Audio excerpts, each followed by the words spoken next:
that shit was. Oh, shit, so.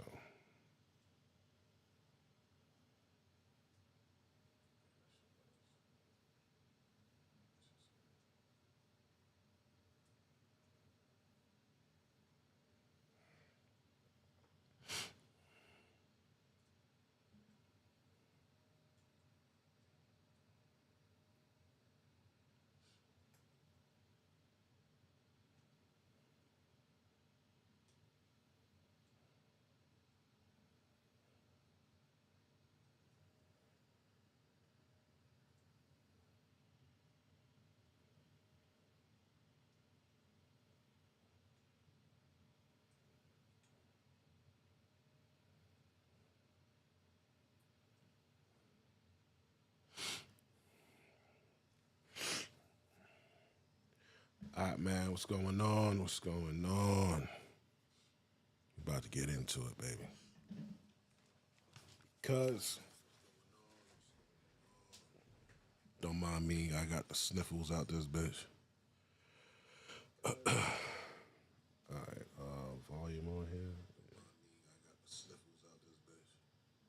All right, we'll turn that down.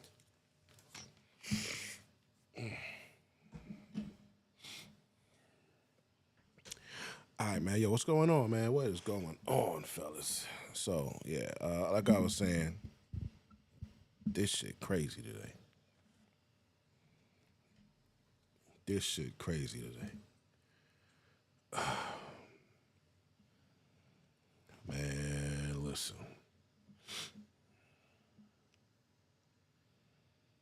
So, what I got, I was going to buy the document. It's not available on the internet right now that I see. So I scoured it, and the only way is to buy it. Didn't really feel like buying it. So I think somebody else bought it. So we're going to go check their page and give them credit. All right? It's good. That works. It's a very reliable, seems to be a very reliable content creator as well. So I think we're going to enjoy this. But first, I just wanted to say, this whole shit being a celebrity, kid, being a celebrity today, that is not a good look.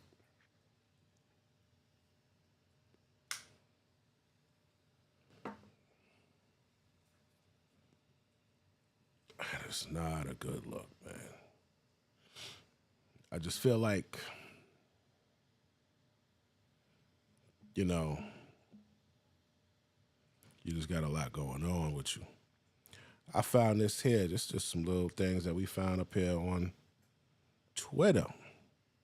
If we look closely, I see the Desiree chick in a picture with a baller and Megan Thee Stallion. And there's a little message there. Top says, Megan has voiced how, although Desiree Perez can never be exactly like her mother, she has filled a void in her life and is like a mother figure to her. Desiree flew to LA immediately after Megan was shot and was the one to take care of her. So that says a lot. That says a lot. So this Desiree chick immediately flew out to see Megan Thee Stallion after she got shot. Megan said, "This lady's like a mother to me." And that's probably why she pulled her strings to get Tory, sent to fucking jail. This bitch got pulled, my nigga. We'll just say, thanks, Rock Nation, Desiree Perez. She has really came into my life, and to me it feels like she filled a void. Nobody would ever replace my mom, but it's hard to meet a lot of women who you feel like have your back and your interests. And that's what Desiree is. I want to dedicate this award to every woman out there who's ever been told she's not enough of one thing and too much of another. To the women who stood up and said, "This is me, love it or leave it." Now, this woman came out and took care of Megan Thee Stallion after she had an injury. We ain't gonna say got shot. I'm gonna say had an injury. I see Fat Joe there. I think that's a ball player right there, right? I don't know, but I think that's a ball player. So, all right. So that's, who she is. They give her the title Fixer, blah, say blah. It is what it is, man. What you gonna do, right? This picture, they're saying it's a picture of her with JAYZ, Griselda Blanco, allegedly. Kind of looks like Griselda Blanco, but then old Hispanic ladies tend to kind of look the same. You know what I'm saying? And I don't know the timeline there.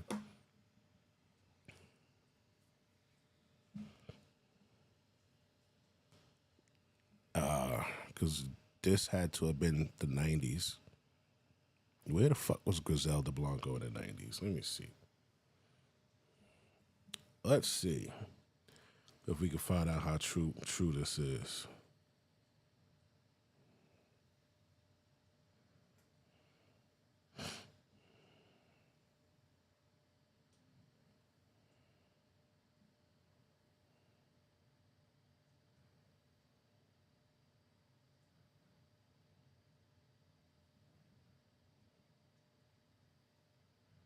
So,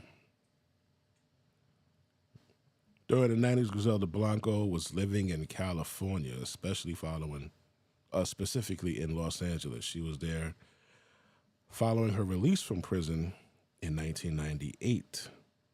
Blanco had been convicted of drug trafficking and murder charges and was sentenced to 20 years. She was then deported back to Colombia in 2004.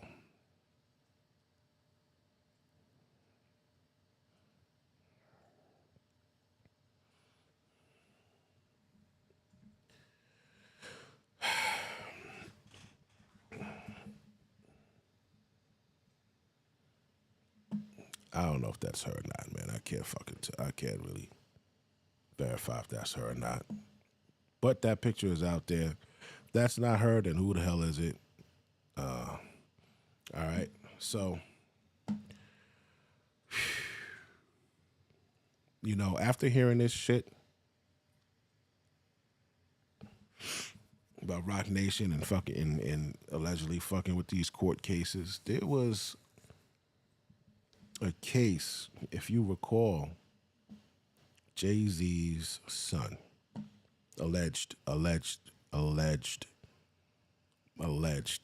son. His alleged son said, "Hey man, this motherfucker uses his connects to make the courts blah blah blah and all of this shit."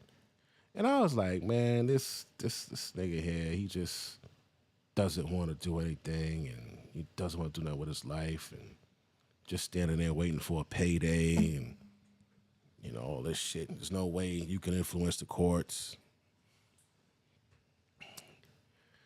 I might have to eat those words, man. I just might have to eat those words. If what the fuck they said went on is true,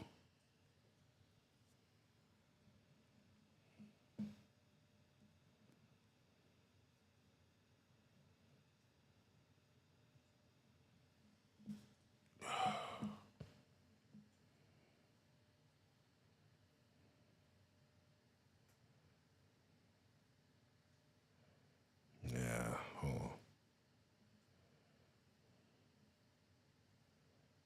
You gotta add it back.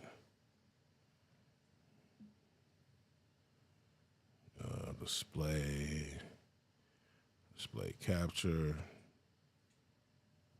TPEC, there we go. This is a video I did about 5 months ago on the kid. All right. This kid said a lot of shit. You know what I'm saying? He said JAYZ, oh, he did this, he did that. Let me see what this is. Hold on. To the court in regard to his address, but his attorney, Liz Fisher, also verbally repeatedly gave knowingly false information to the court in regard to her, Mr. Carter's. All right, so right here, right, in this particular joint, they kept saying, what the hell, where am I?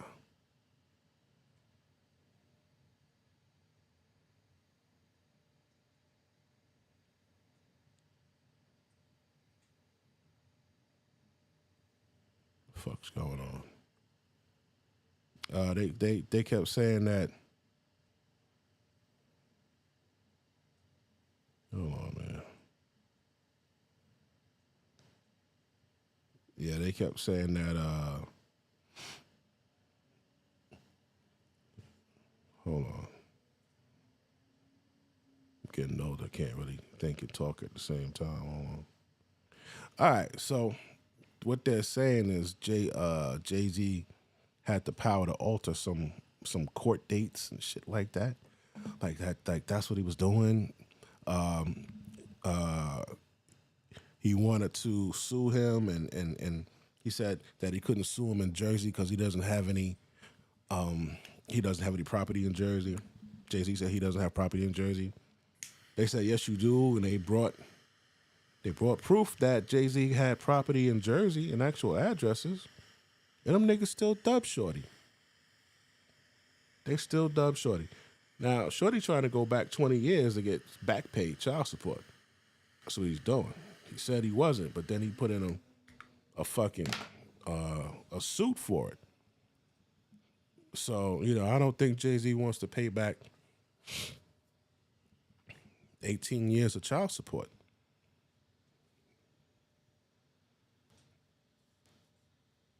It's a lot of bread.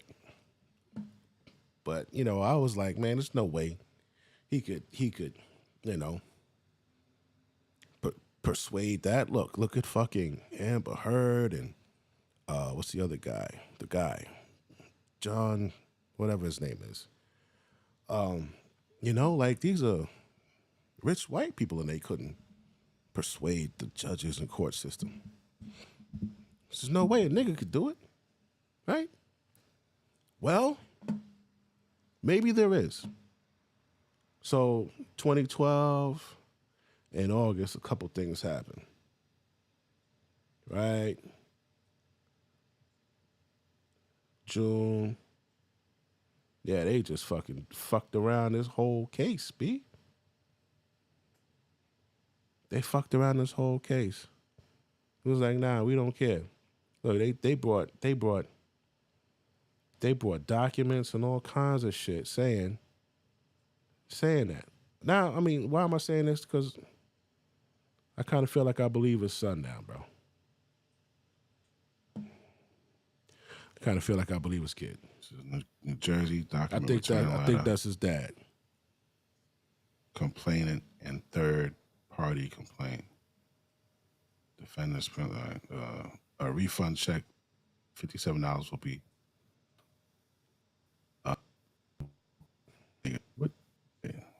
Camden. This action was sent to the Carter's work address, already on file in the court. June 11. Lead attorney, previous legal communication with August 3rd. Yeah, so that's the whole shit on that. All right, this kid, he's saying he just wants his fucking dad and all of this shit. This is what he said.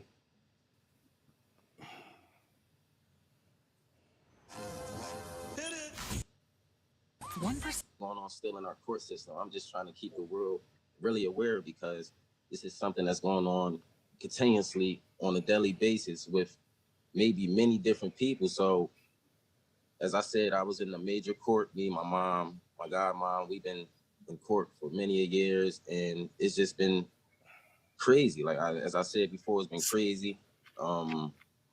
We've been going in there. I don't feel like we've been getting our rights. Really. Do you hear this? This kid's, well, he's not even a kid. He's like 28 now. This man said that they've been going through the court system and he feel like they haven't been getting their rights. And honestly, if you watch the video, I'm like, yeah, whatever, nigga. Nah, full of shit. Your mom was a thought. She fucked the nigga. And then a year later was like, yo, this your kid, when she saw that he blew up, which is what happened. She didn't tell him for a kid. She put the baby on her boyfriend. She had a boyfriend at the time. When she met up with JAYZ one night with her homegirl, they went over to JAYZ's aunt crib and smashed in the crib. A year later, she sees him on TV after she has the baby. It's like, oh shit.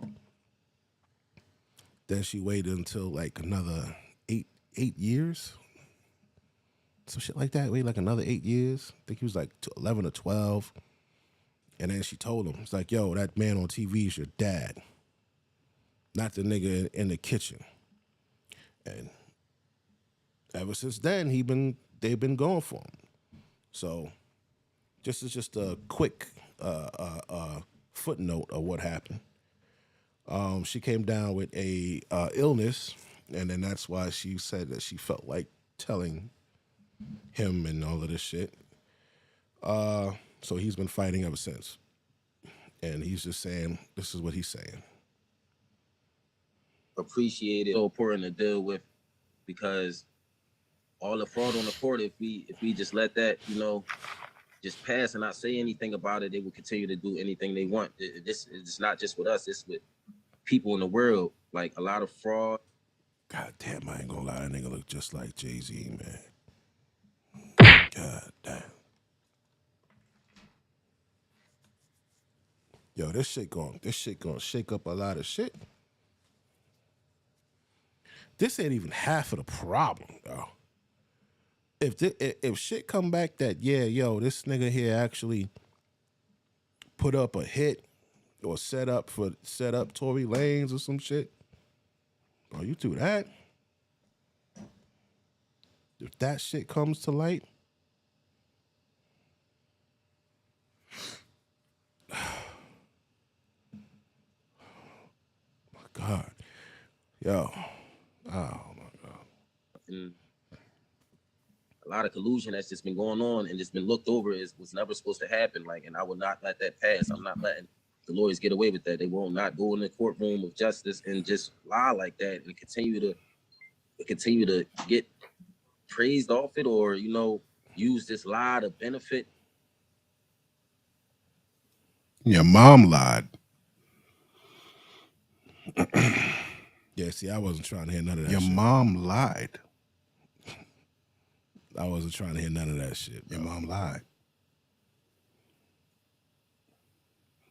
Cause y'all, well, you don't know. I was about to say y'all know, but y'all don't know. I'm a JAYZ fan, even though he made that bullshit ass documentary. That shit pissed me off. Oh yeah, here you go right here. At the time of the tryst, Wanda, that's Shorty's mother's name, right? That's the chick that JAYZ went and smashed. All right, Wanda. At the time, Wanda was in an on again, off again relationship with her high school sweetheart, Robert Graves. They got the nigga name in there and everything. However, she says it was her alleged one-night stand with JAYZ she kept hidden from Robert. Of course, that's just what they do. And she had the baby. Oh, shit. Damn, hold on.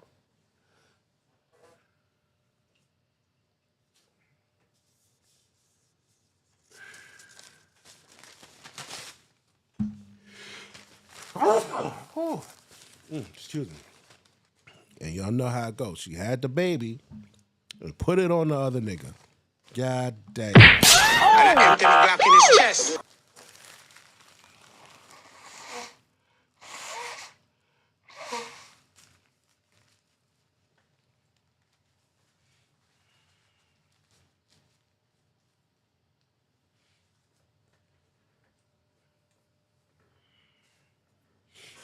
had the baby, and put the shit on the nigga she was with. For years, he thought that kid Ramir was his kid. All right, so it says her alleged one-night stand with JAYZ, which she kept hidden from Robert, during which her son Ramir was conceived. When Wanda gave birth to Ramir in 1993, Robert was by her side in the hospital and signed Ramir's birth certificate as the biological father.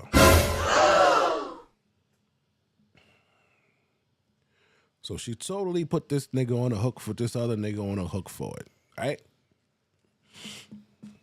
A family insider said Wanda knew that Robert was not Ramir's real dad early on when he looked nothing like him. Ramir says that Wanda told him that JAYZ was his biological father when he was 8 years old. All right, yes, he was 8 years old. It's not until 2010 when Wanda's heart condition, which was a result of untreated scarlet fever, goddamn, when she was 2 years old, did the paternity test become an issue. When Wanda met JAYZ, he was just a normal guy. When she began to plead for a paternity test, he was a mega superstar marrying his wife, Beyonce. Oh! That's why I didn't believe.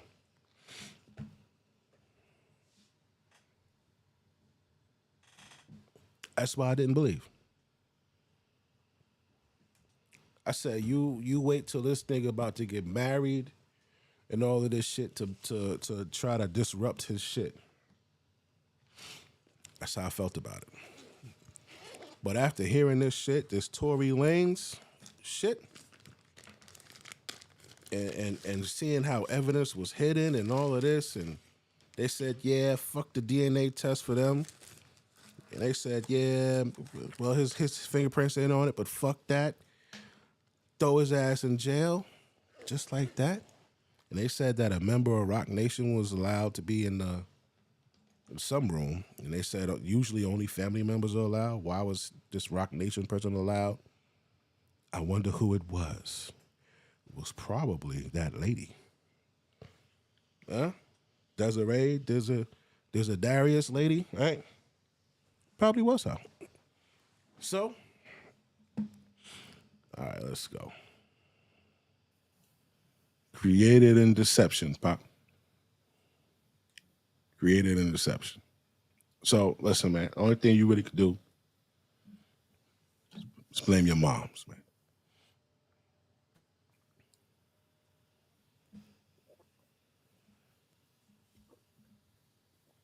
I told Shorty blame his moms. Now I'm gonna tell you, man.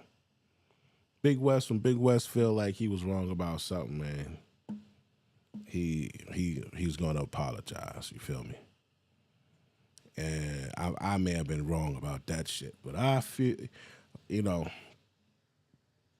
how they do us, man. So that's why I felt that way. But after hearing this shit, nigga, nah, they put a bitch in a psych ward. That's movie shit. You put a whole person in a fucking psych ward? Lawyers and doctors and shit? Police to run down on her and make sure she don't pass this point? You did that? Well, goddamn. If you could do that, you could do anything. Now, the only thing is, this broad supposedly got ties to, what's her name? Oh, shit. Damn, I'm missing a... Hold on, my bad. Yo, salute. Oh, that was Jalen Rose. Yo, salute to my dudes. I ain't even see this shit. Awaken a black heterosexual. Yo, what up, guys?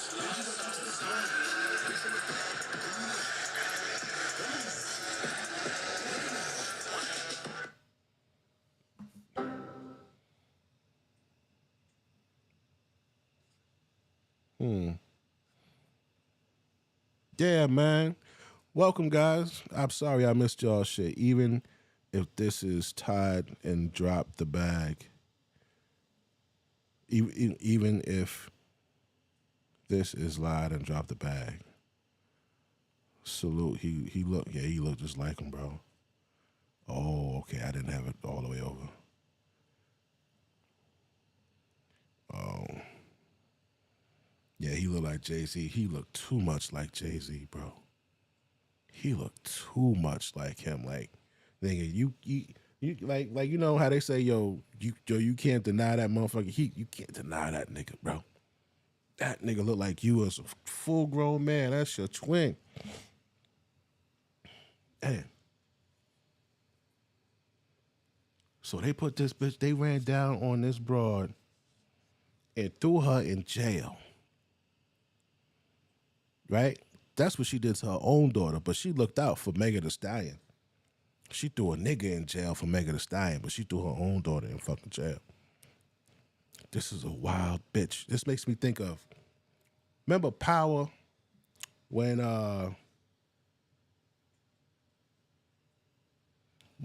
50 was getting closer to Tyreek than his own son? Shit crazy. So I wanna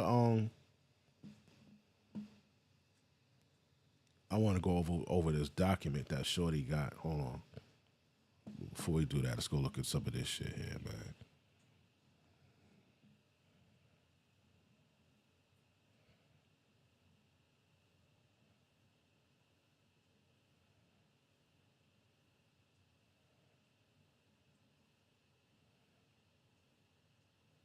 Y'all got no chat. That's my where the chat at?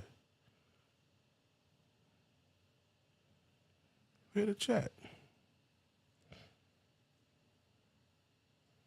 Hold up. Properties.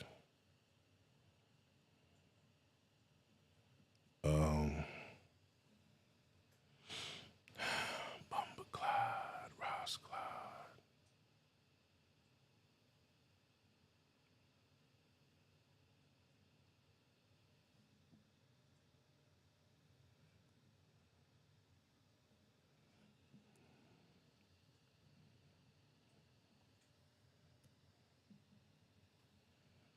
All right, let's see what's up.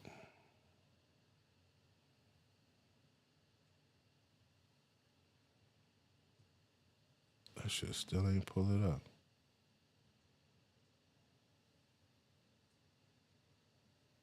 There we go. All right.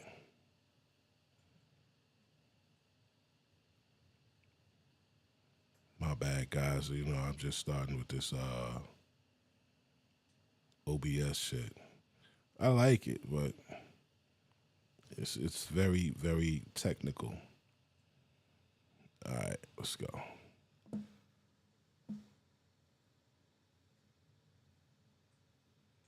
Where are we? Okay, right here. Remember when JAYZ said this? I think we've passed kneeling. Let me play it again. But this time, look at the reaction of the lady sat just behind him. The reason why she's worried about how Jay would respond is because she's the CEO of Rock Nation. But in her former life, she was a federal informant. In 1994, Desiree Perez was arrested for bringing in 35 keys of Griselda Blanco into Miami. Under pressure, she agreed to wear a wire for the DEA. Quick side note, Desiree Perez is the name Dame Dash refused to say on this Breakfast Club interview. Once a has certain friends, we don't even talk about them no more where I'm from. Now, around that same time, JAYZ and Perez spearheaded Rock Nation's prison reform initiative with Meat Mill. I guess their hard work paid off, because on the 19th of January 2021, this list was released.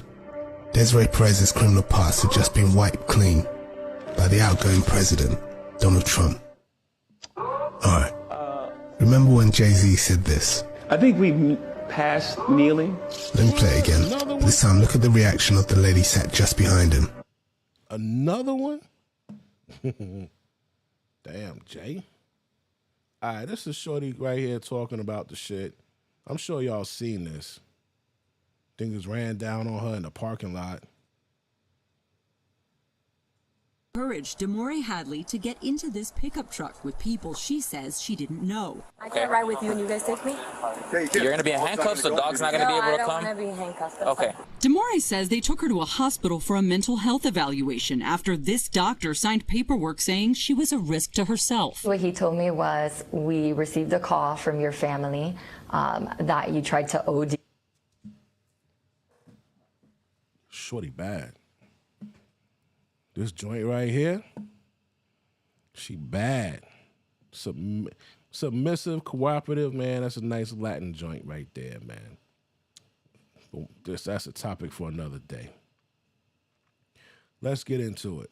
This is old girl right here. She got a dope channel. Let's give her flowers. New Media. That's the name of her shit. This is her page. New Media. All right. It's a Keisha, but we just here for the information, okay? 76,000 subscribers. All of her videos are complete and concise. It's pretty good. Pretty good shit. All right, so we're gonna go back to what we came here for. So this is the lawsuit, and it says Demore Hadley, and this is in the Southern District of Florida. Is there another case in the Southern District of Florida? Oh, I think so. Child. Okay, so the Southern District of Florida. Child, not misspelled. The South isn't. Child. Anyway, Demore Hadley versus Desiree Perez, Rock Nation, iconic creative. Now, I'm gonna be skimming through this because we you know, really what we need is the facts. All right, so let's see. LLC, Daniel Bober, Natalie Anderson, Sig 9 LLC, James Fondo, Stephen Cady, South Florida Fondo. Whew, they let us get the screen, bitch, and get into it. So this is a verified complaint. I just read all of the names that she's going up against. So that's that. The parties and the jurisdiction and the venue. She said, I, plaintiff Demore Hadley, was a citizen of the state of Florida and a resident of Miami-Dade County, Florida, which is in the Southern District of Florida. Why does it say that she was the CEO of Rock Nation? Why does it say that?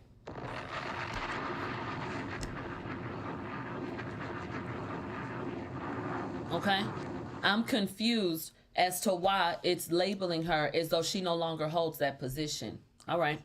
They have the defendant, Iconic Creative. They said that's a business that's operating out of Florida. Let me check that. Daniel Bober, that's the doctor that was standing up there.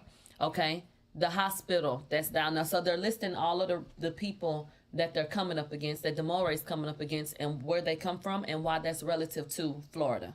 Okay. So you see all these people are in the Southern District of Florida.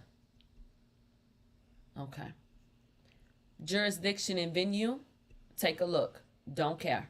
They said the venue is proper because the majority of events or omissions giving rise to the claims occurred within Miami-Dade County, both of which are within the Southern District of Florida. Okay. So let's go ahead and get into what the claims are and where it gets sticky and the shit that you really want to get into. If the screen freezes, let me know and I'll update it, okay? But I'll be checking back and forth. So if you hear me sounding like I'm slow as hell while I'm reading some shit, bitch, that's because I'm pausing to click back over to make sure you can still see. Okay? Okay. So facts giving rise to the claims. It says this case gives new meaning to the phrase, you wouldn't believe it until you see it. Desiree Perez, Desiree, is a former drug trafficker, confidential informant, and convicted felon who is now the CEO of Rock Nation in New York City. So they're saying that she is the current CEO, okay? Demore is Desiree's biological daughter. Javon is Demore's husband. Demore met Javon while they attended Miami Palmetto Senior High School. Demore and Javon have been together for the past 15 years, and they got married in 2024. This complaint will refer to them collectively as the Hadleys. So her name is Desiree Lopez, but now that she's married, her name is Desiree Hadley. For the past 2 years, Desiree has used her money, power, and influence to tear the Hadleys apart. Desiree created an enterprise of individuals who effectuate her plot and use unlawful means to have Javon falsely arrested on 3 different occasions and Desiree falsely detained under Florida's Baker Act and the Marchman Act statutes. Unfortunately, as detailed below, Desiree has a history of using illegal tactics to get her way, even if it requires wearing rubber gloves and providing false information to authorities. You guys, I want to zoom in on this photograph that was provided by Desiree Hadley. Everybody, look at Desiree in a pair of gloves as she holds a phone and signs paperwork. Why on earth would somebody do that? And my answer would be, because you don't want to leave DNA. What would be the reason? No DNA, no fingerprints? What the fuck you got gloves on for? That's the Chanel that you mentioned, Chanel Scott. That's the kid. Nah, I don't think that's his. Nose. Nah, I don't think it's his. Only because Ramir looks so much like him, you know, so much like him. Like, so I don't. So she got. All right. All right. She's looking at a phone. Okay. All right. That is the most criminal shit. And then just rubber gloves. So I think it's a DNA, no fingerprint type of thing. Like, it's giving criminal. Hello? That is insane. All right, let's continue on. So, in addition to being the CEO of Roc Nation, upon information and belief, Desiree is part owner of the company. Oh, bitch, excuse me?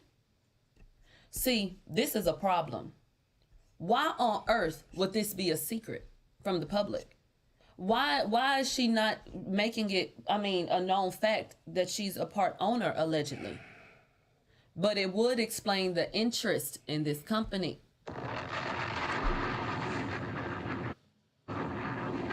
Kevin Durant. All right, let's go. Come on. Chart-topping musicians. I want to get to what happened. Is the root cause of the current friction between a mother Drug and trafficker. daughter. Oh, shit. The relationship is unfortunate, sad, and disheartening. Positive journey on the block. What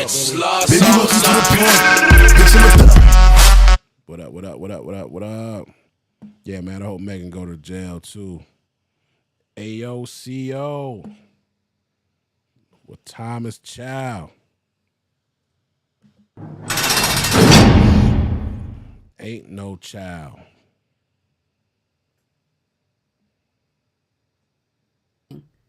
More disappointing, the relationship could have been repaired through alternative means, but Desiree chose to employ heavy-handed tactics instead. All right, let's go ahead and get into Desiree's past as a drug trafficker, confidential informant, fraudster, and a fugitive.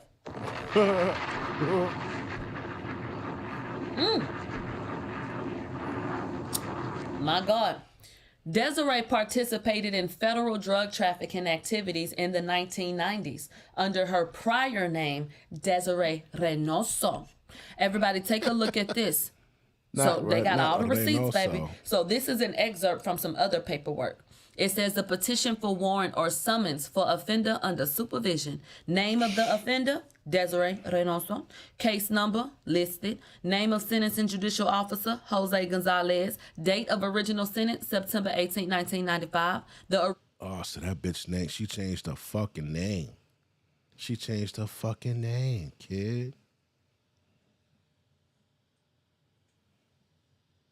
Original offense, conspiracy to distribute cocaine, twice. All right, let's go ahead and get into this thread, because this thread kind of did a deep dive into, is that fucking Twitter?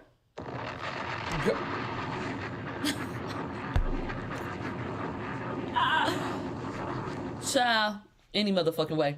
So, Desiree Perez, aka Desiree Gonzalez, the snitch of, I'm just gonna literally read what this says. The snitch of Rock Nation, Jay-Z's right hand. They say here goes a thread about different things that she's been associated with. So I'm gonna come right here.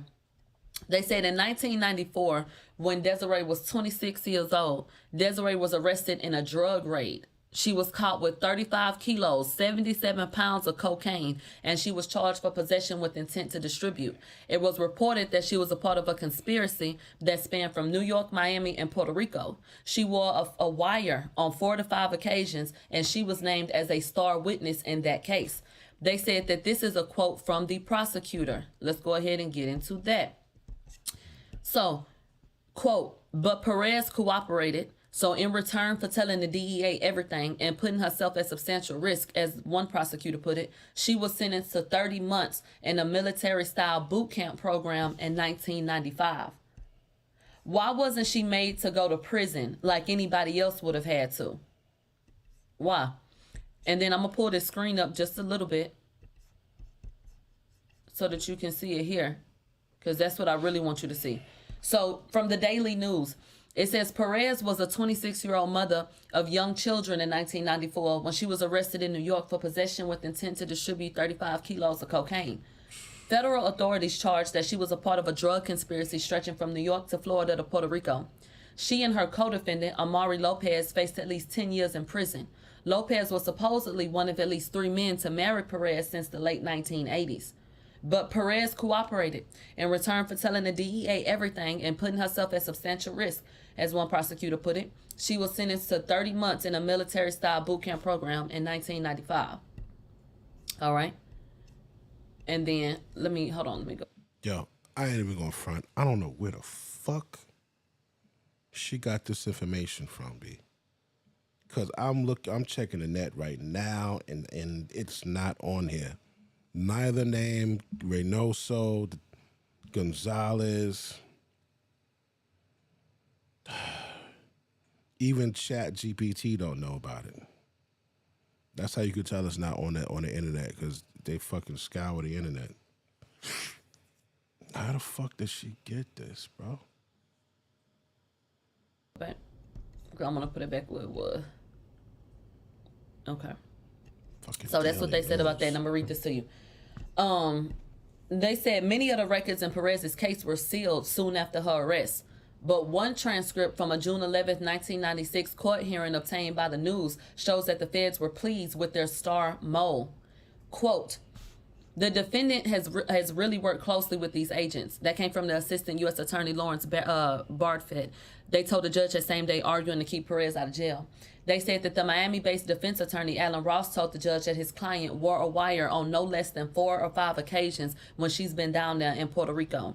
Quote, and I think the court knows from its experience that you just can't do anything more dangerous than wear a wire and go to an undercover meeting in Puerto Rico with a known violator, one who's suspected of or being investigated for a murder case down there. So they were saying she put herself in substantial risk, or at substantial risk, to even go down there. So I guess give her a cookie. And so they said from 1985 to 1999, the DEA trained its new special agents by sharing facilities with the FBI at the FBI Academy. So they said, blah, blah, blah, blah, blah, blah, blah, blah, blah, and blah, blah, blah, blah. Read that on your own, bitch. And then they talk about the point of the DEA and blah, blah, blah, blah, blah. And then they talk about that. Okay. Let me see what else they said over here. They said, why did she end up going to a military-style boot camp versus going to jail? And they said when you actually look at what this boot camp was doing, they was training them like agents. And that's why this is important. But read it on your own time, but that's the relevancy of it. What? 1985-99 DEA trained its new special agents by sharing facilities with the FBI at FBI located Marine Corps, Virginia. DEA FBI training missions expanded. It became clear DEA needed its own dedicated facility. 1997 contract for the DEA Academy was awarded. 2008, DEA opened a new Clandestine laboratory training facility adjacent to the DEA Academy. Nothing. If you go and take a look at what they doing down there, Why the fuck would y'all send her down there? What kind of training does an agent go through when they go down? You're not training to be no damn agent, bitch. You're a fucking felon. What are you doing? Child. Okay, and that's what that facility's been doing for all those years. They said, so after being arrested, you can see that she wore a wire, and this helped to take down not only one, but two major drug. Now, if you rocking with a bitch who wore a wire before, how could you ever trust them in your organization? Like, how you know she ain't gonna do the same shit to you, JAYZ? You know what I'm saying? The bitch did it already. Trafficking cartels. They said after becoming a star witness for the government and helping take down these different people, they said Desiree Gonzalez went on the run. And she absolutely did go on the run, and it's listed in this lawsuit. We'll get to that in a second, but I'm gonna just read this little thread. So it says Desiree was on the run. They said, I'm just 9 months. She skipped town, and 9 months after that, she was caught in New York. So she was charged with grand larceny, criminal use of drug paraphernalia, and a criminal with possession of a fucking firearm. They said all of this is after she got caught with 77 pounds of cocaine and then snitched. And then that bitch got caught with 77 pounds of cocaine.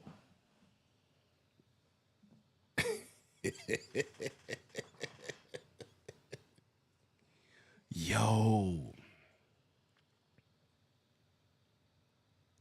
And then she's a CEO of Rock Nation. That's dope though. That's dope. Yeah. Yo. Now just think about it. You used to smuggle coke from Colombia, from one of the biggest distributors ever known. And then you get caught, you get busted, you don't go to jail, and then you become a CEO of a company called Rock Nation. You can't, like, come on, man. Ain't nobody doing it better than that. JAYZ so crack, he call his shit Rock Nation. Come on, man. You gotta admit. And you know what? I'm gonna keep it real with you, man. I don't like what they did to Tory at all. But I like what they doing. I do. Why should they be ashamed of themselves? The mafia does it. The government does it. Exactly what Rock Nation is doing, the government does. Yeah. You know? I mean, it is what it is. Just don't cross them. And you should be good. You know? You go in there with your big old balls, you know, somebody might kick you in the motherfuckers. You know? You know, if them motherfuckers got the power to get Tory stabbed up in that motherfucker, man, wow. That's crazy. You got fed back. That's Epstein level, bro. That's Epstein level. That's crazy. she went on the run. She got a 9-month sentence with 3 years of supervised release. Rather, the people that killed Epstein.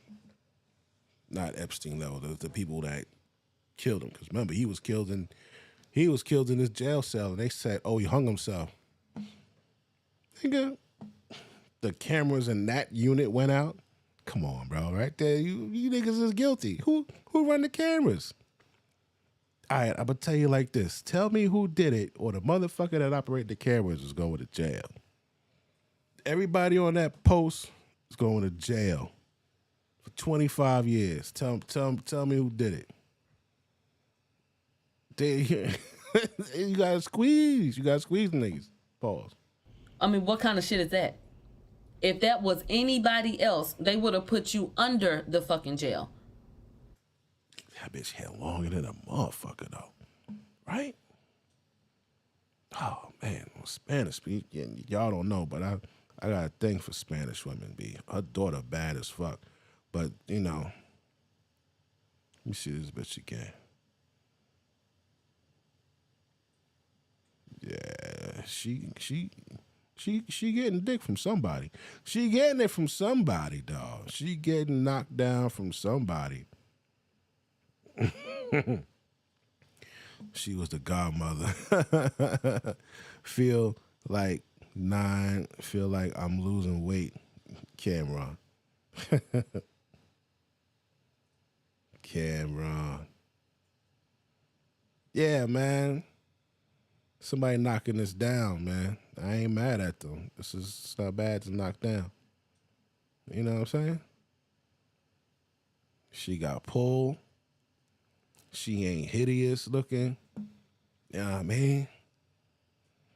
The bitch just ain't loyal, though. She'll tell the feds on you in a minute, nigga. That's the only thing. Nah. She ain't good. She ain't no good. She ain't no good. Like what? Her daughter? I empty my Glock in his chest. Her daughter, good money. You see her daughter? Where her motherfucking daughter at? Her daughter's bad as fuck. And her daughter got a black guy. Yeah, where that little motherfucker at? Hold on, I'm gonna go find a picture of her. Hold on. Child, a mess. All right, let's get back to the paperwork. So, following Desiree's federal indictment and arrest, she was originally sentenced to 30 months imprisonment. However, Desiree became a confidential informant and provided information to federal law enforcement, which caused the government to file a motion eliminating her 30-month prison sentence. So she didn't even have to fucking do it. And take a look at the receipt. It says order as to Desiree Reynoso Gonzalez granting the government's motion to reduce her sentence. The sentence previously imposed on September 7, 1995 of 30 months is vacated. The court will withhold the imposition of any sentence of incarceration and sentence to the death to 5 years probation and $50 for a special assessment. On what planet would that have happened for anybody else?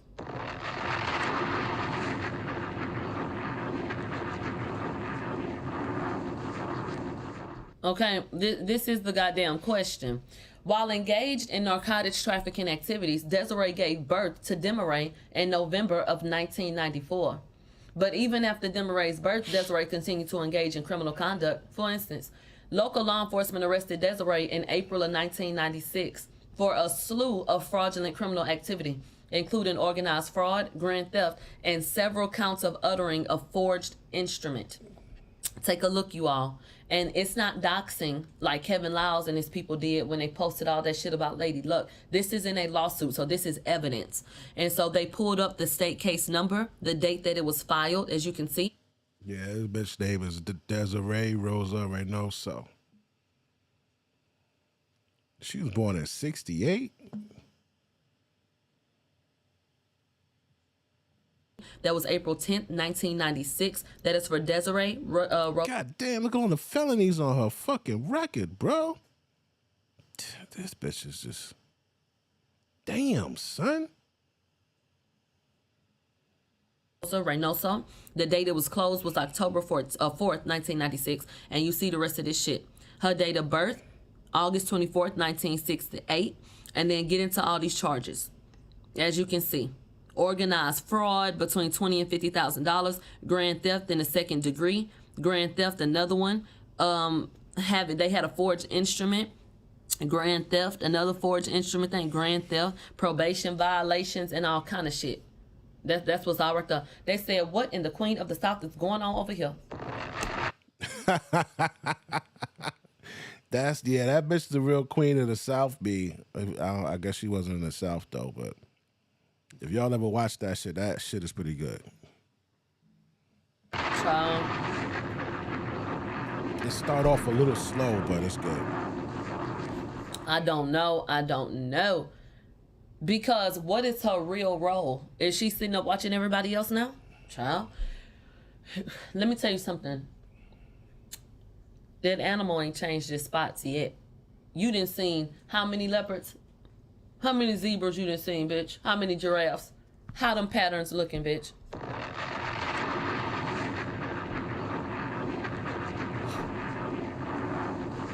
What's the point?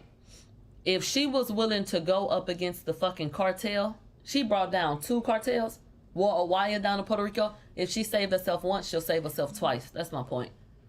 Yo, how the fuck How is she alive, dog? The cartel? How is you? It's fucking nuts. I mean, I feel like the government is in cahoots with the cartel, man. They just acting like they're not or something. How does this work? This bitch flipped on the car and two of them. And if she'll sell up or sell out people that look like her, send them up the fucking river, what you think she'll do to a nigga? That's the point I'm making.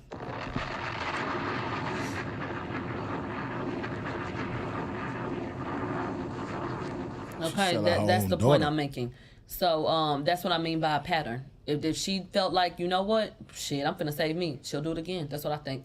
When Desiree got arrested on state court charges, she had already been sentenced to federal prison, but she was still out on bond. Her surrender date got delayed to at least August 12, 1996, and they cited that case presently. As shown on her federal probation affidavit, Desiree later fled to New York while on probation and became a fugitive from justice.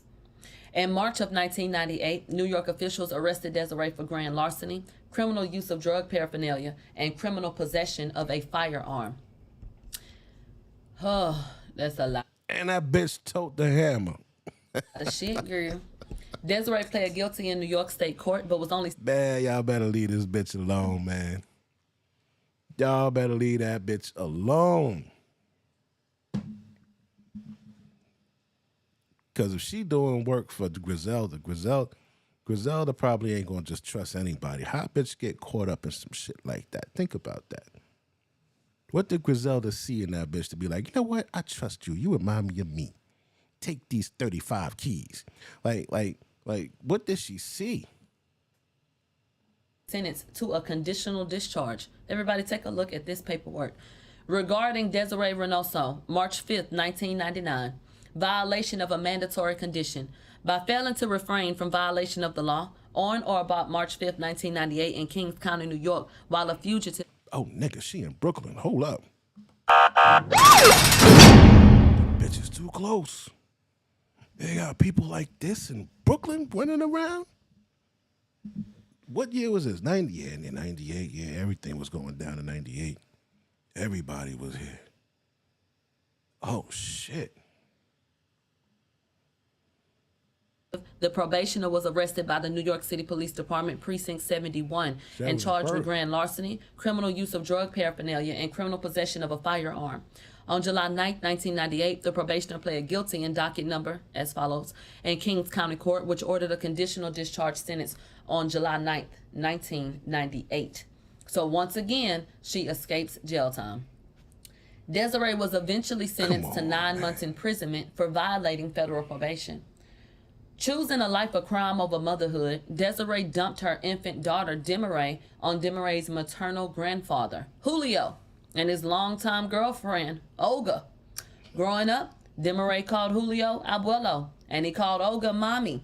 They say Desiree despises that to this day. That's why she don't like the bitch. You know what I think it is? She like Megan Thee Stallion because Megan Thee Stallion is a dirty, grimy bitch. Yeah. She like Meg because Meg is a dirty, grimy bitch, just like her. But she just ain't as bad as her. And she don't like her own daughter because her own daughter got good qualities in her. She got heart. You know what I'm saying? But that's why she like Meg. Cause Meg is the fucking filthy, dirty, ratchet motherfucker that she could relate to. That's what I think. That's what I think. I think that's why she fuck with Meg.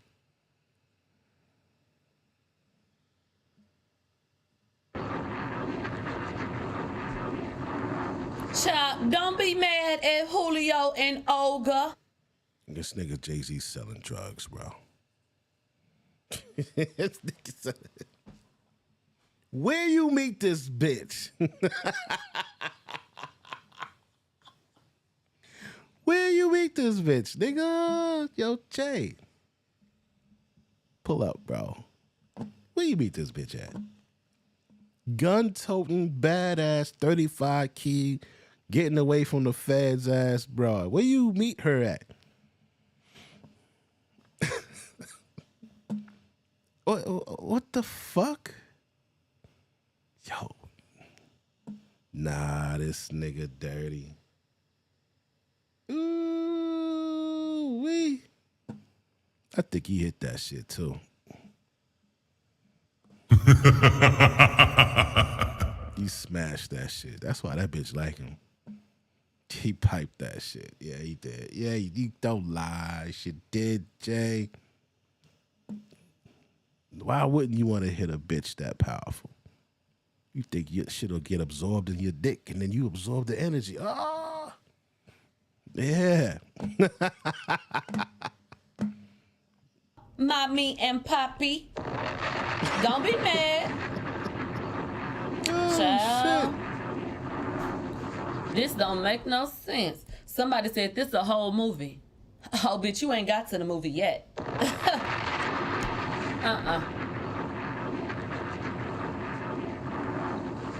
You ain't got to the motherfucking movie. Wait till you hear what she accuses this woman of doing. In 2002, ooh, this is important right here. What is this about? In 2002, almost doesn't count. Almost fresh out of prison, Desiree somehow became the owner of the 4040 Club in goddamn New York. How'd you do that? This nigga JAYZ fucking. That's how. JAYZ's fucking this broad. Beyonce ain't gonna say shit. She better not. This fucking Griselda 2.0 will whoop her ass. Hold on. Griselda 2.0 will whoop her ass. Yeah.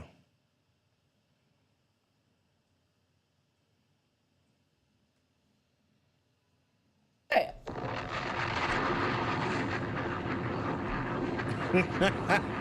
Call Becky with the good hair. And look at her down at the 4040 Club. Uh-huh. That's and then your she tries shit. to leave. JAYZ said, "Bro, come back. Come back, girl. This your shit." Oh, this is Jay when he got the dreads. This is recent, nigga.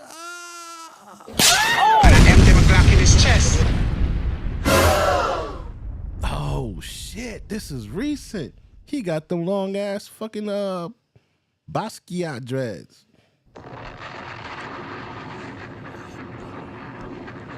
Look at him. So, can anybody explain to me? Yo, that bitch 68, but she look good, dog. My God, I think I'm starting to like old Spanish bitches now. Oh, look at that hair, nigga. That shit ain't even gray. Girl, look how she move. Mm-hmm. Look at him. Look how she move. So, can anybody explain to me how somebody almost out of prison becomes the owner of a club at all, let alone one like that? Fuck Jay, this nigga Jigga just gave this bitch a club. This nigga said, fuck you, you ain't my son, nigga, I ain't giving you shit. This nigga just giving clubs out to bitches. You gonna move some dog. Oh, nah. Nah, man, you can't be that stupid, dog. You can't be that stupid. This shit is like that nigga watched Power and got inspired. That's goddamn Angela, the fucking the AOC bitch. Jay is playing fucking what's the nigga? Ghost. And goddamn Beyonce is fucking Keisha, nigga. Oh! And I empty my Glock in his chest. I solved it. This Jay saw that shit Power, and that's what he thought. He gave the bitch the club. Remember, he had the club Truth. Ghost had to put the club called Truth. It's like, yeah, you know, we gonna go clean. Yeah, nigga, that's what he did. That's his Angela, yo. That's his Angela. Who is this Tommy? He ain't got no Tommy. Yo, this how you just get this bitch a club? The 4040 Club.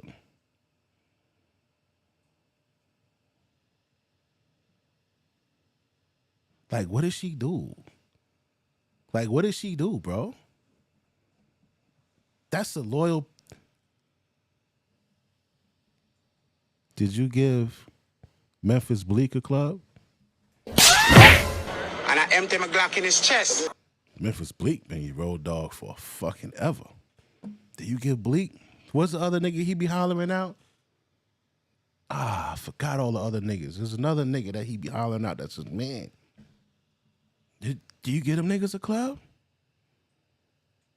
So what did this bitch do for you to give her a club?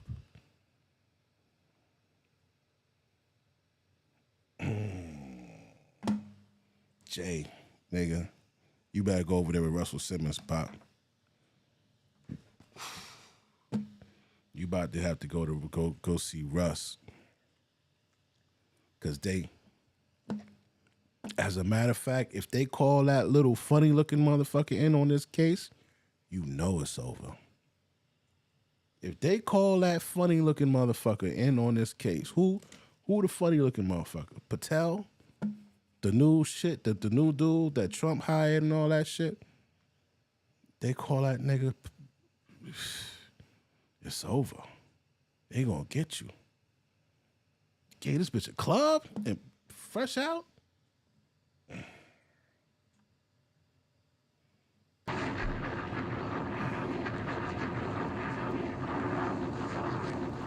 This is what... Wait, this shit say he gave her the club in 2002. Hold on, something wrong. When did JAYZ grow them goddamn dreads?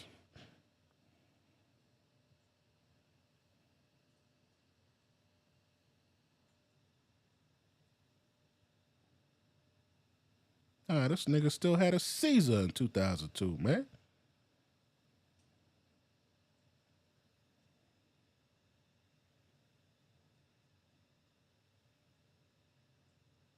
Yeah, this nigga still had a Caesar in 2002. Get the fuck out of here. We want to know. Huh? Child. So take a look. They posted the business record from the 4040 Club, y'all. 4040 Club, Trade Style, 21's Incorporated, Primary, Link Number, FEIN, None Found, Industry, Drinking Places, Vehicle Count 2. They said principals, Desiree Perez. They have her name listed twice with associated addresses. I want to zoom in. Can you see that? Can you see where it says principals? Do you see whose name is right there?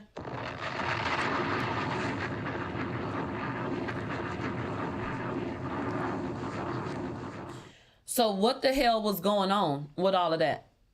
And how the hell did someone like her get into that position? And how would someone like her get approved for a liquor license? Word on the street is that her daddy, that Desiree's dad, got the license in his name. I cannot confirm that.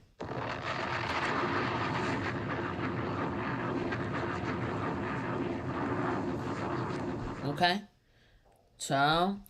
It says, Desiree has mostly remained in the greater New York City area since then and chose money, power, and influence at all costs.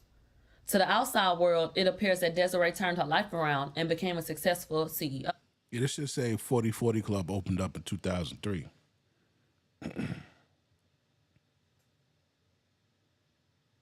New York, 2003, followed by Atlantic City and Las Vegas in 2007, and Barclays in 2012, and then in Hartsfield, Atlanta International Airport. But secretly, Desiree continued to engage in acts exposing herself and others to both civil and criminal liability, which a state prosecutor noted in her closeout memorandum relating to Javon's fraudulent arrest. People, this has been noted. Take a look. The victim's mother called in a false 911 call in December, which is a crime in and of itself, and she reported the victim was getting kidnapped. The victim's mother also petitioned to have the victim Marchman acted, and the victim was Baker acted. The witnesses under oath told ASA Subpoena and ASA Farrell that the victim does not do drugs or drink. The Marchman Act was voluntarily withdrawn on April 5th, the day that the defendant was arrested for the case. It gives the case number. The victim on April 16th, 2024, testified under oath. So, girl.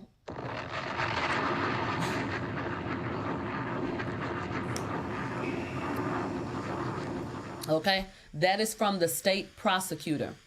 And I bet if we listen to them calls, child, we're going to hear some things. Whose voice is that? As related to this lawsuit, Desiree conspired with others to illegally record the Hadleys in their bedroom, hack DeMore's iPhone, and unlawfully detain the Hadleys on several occasions, which included concocting false evidence against them. I want you to sit with that.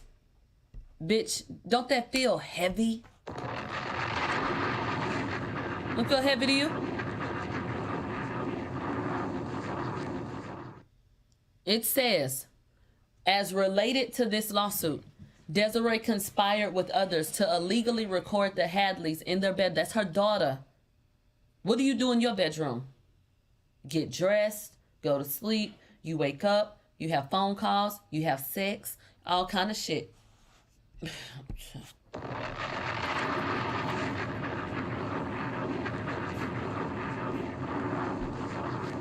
What kind of things do you do in your bedroom? And it was hacked. Do you recall that lawyer, he said, I've never seen a case where it's so blatant that there was some wrongdoing? I want you to keep that in your mind as we go through this lawsuit. Because what this young lady showed me was the difference between using your gifts for good versus evil. Because Desiree is Desiree's daughter through and through. She is very vigilant, aware, obviously intelligent, and she has a keen eye for detail. That's why she got all her motherfucking receipts. The difference is she's using it to stand up for herself, not to intimidate or to malign people.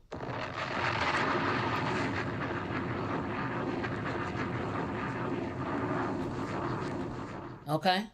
So, child, craziness. So, candidly, it's difficult to imagine that a mother would do the acts listed below to her own child. But the screenshots included in this complaint, they prove otherwise.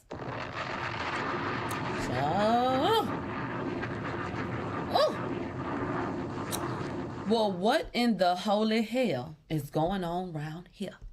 Child, I think I need to order me a fucking frappuccino.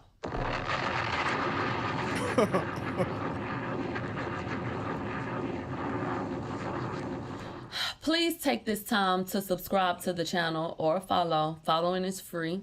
If you're on YouTube, I don't give a fuck what y'all do over there. You watching and shit, good. I don't give a fuck if you subscribe, but I really, not because I don't care about you. YouTube's so fucked up, I don't give a shit.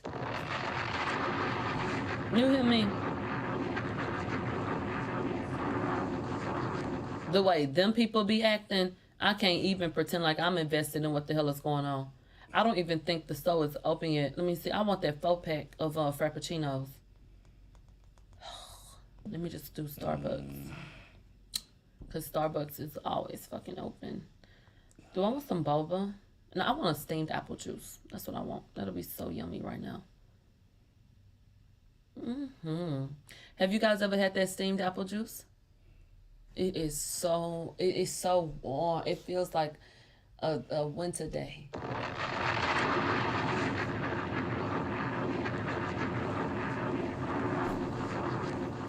I love apple juice so much, and the taste of warm apple juice, it just I don't know, it just makes me feel like a kid, and it just feels so good. From Starbucks, they just steam it, but it's so good. Somebody said no thanks. I promise you are missing out. If you love apple juice, right? It's like warm apple cider. Bitch, taste it. It is so good. It is so good. I really, but I love apple juice. Apple juice, my favorite juice. So I was always gonna love that. All right, you guys, let's get into what is being alleged, okay? Desiree unlawfully wiretapped Desiree in Javon's bedroom. And I want you to remember as we read through these things, who Desiree is, who she's associated with, and her position in the industry. And I want you to tell me, I want you to think to yourself as we go through this, does this sound similar to anything else Does this parallel anything else? If she would allegedly do this to her daughter, what would she allegedly do to anyone else?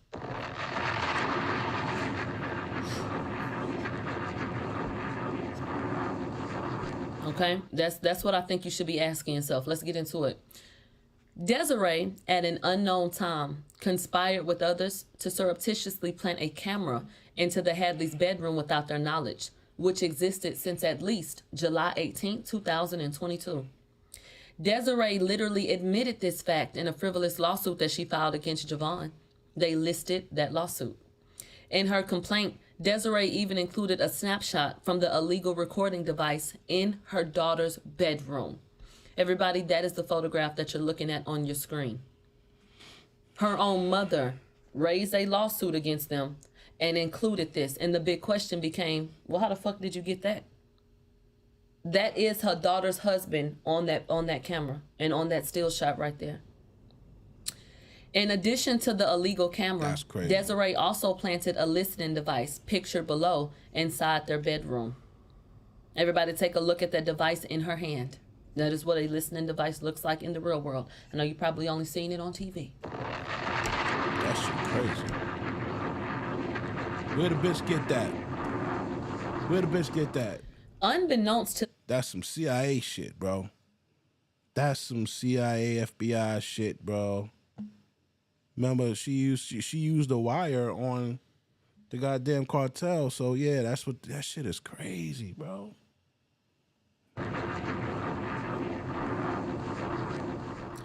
Unbeknownst to the Hadleys, Desiree kept both recording devices in their bedroom for years, which is clearly illegal. The prosecutor in Javon's frivolous criminal battery case, which Desiree facilitated, even recognized the illegal act of recording the Hadleys in their bedroom. Let's get into it. The illegal recording audio from September 11, 2023. This is an excerpt from that paperwork. There's an audio recording of the September 11, 2023 incident. This recording is an illegal recording and even still inconclusive of a battery. The recording captures the defendant yelling at the victim, and it sounds like the victim says, "Don't hurt me." In another illegal recording, the victim confides in a friend that the defendant grabbed her neck. This would not explain the redness on the cheek, and it's not fully consistent with what the witnesses saw when they walked in. However, the victim's conversation with her friend is also part of an illegal recording and is further hearsay. Okay. I want to highlight something else. Isn't it crazy how love continues to be the common theme in so many profound situations? It's Demore's love for her husband, her now husband, that has pushed her to these limits. Because without that love for her husband and everything that she had been through, I don't think she would have ever done this against her mother. Not that she wouldn't have had a right to, but that she wouldn't have gone this far. So it's so crazy what people will do for love when they really feel like it's worth fighting for.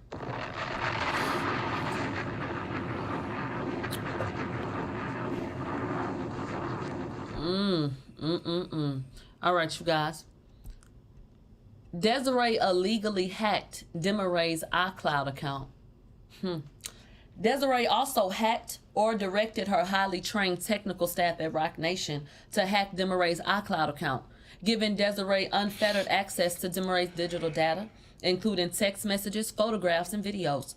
Demore has witnessed her mother direct her tech team at Roc Nation to infiltrate other people's digital data. I'm gonna read that again, bitch. Demore has witnessed her mother direct her tech team at Roc Nation to infiltrate other people's digital data, including an instance where Desiree wanted to determine how a chart-topping artist's upcoming movie got leaked. Damn. What movie do y'all think that is? I don't know. That's not it, man. Okay. Desiree's daughter says, "I've seen her do it. I've heard her.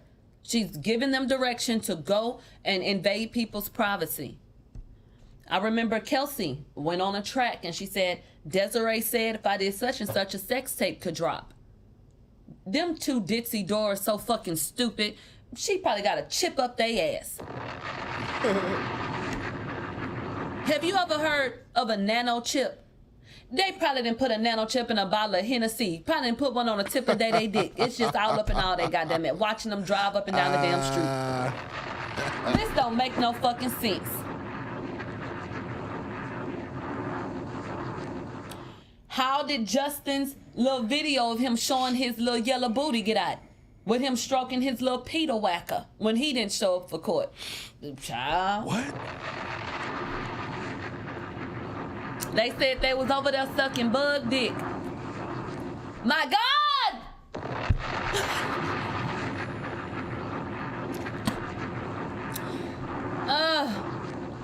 Child, let me check on the goddamn apple cider. I was thirsty.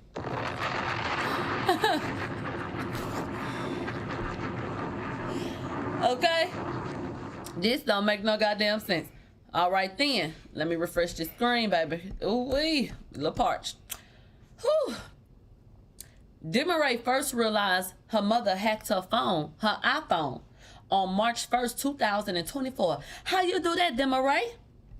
On that day, Javon and Demaray's friend, Shireen, we gonna call her Sugar, called Demaray, and she said, Demaray, your cell phone and your Apple Watch pinging in New York, girl. Where the hell you at?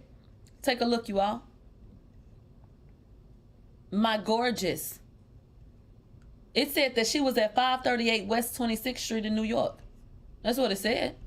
Baby, Demaray's Apple Watch also showed that it was located at 538 West 26th Street in New York. Take a look right there. Demaray's Apple Watch with the address listed. When Demaray checked her iCloud account on her phone, which she had in her hand in Miami, Florida, it showed that iPhone 2 on her account was pinging where? To Rock Nation's headquarters in New York. Ooh-wee! Bombs over Baghdad, bitch. That is the damn address that they say this shit is linked to. And you see the screenshots, bitch. And she had no idea. Her friend called her and said, girl, now you telling me you in Miami, bitch. You at home. Why is telling me you in New York? You sneaking and geeking. You ain't told me nothing. Girl, what? Mama. Oh. My God. Okay, this is what was going on. Could you imagine how afraid you would be?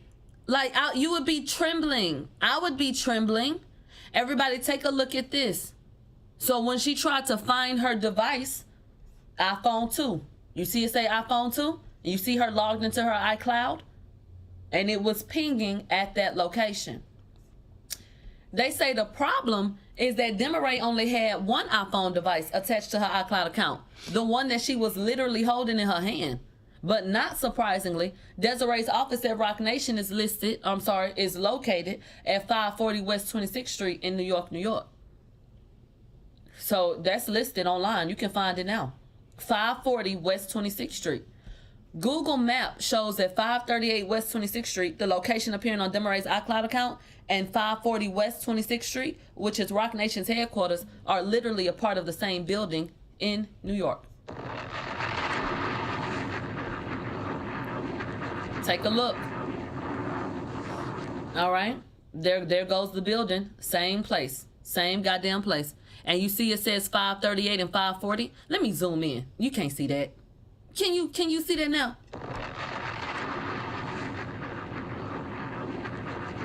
I think you need to see it.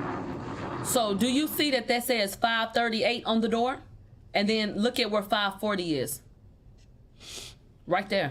So I'm going to zoom out so you can see it in all its glory. You see that? So when those buildings are right there and your phone is pinging, how do you differentiate? Child, that's the same goddamn building. That same building. Your phone round about there.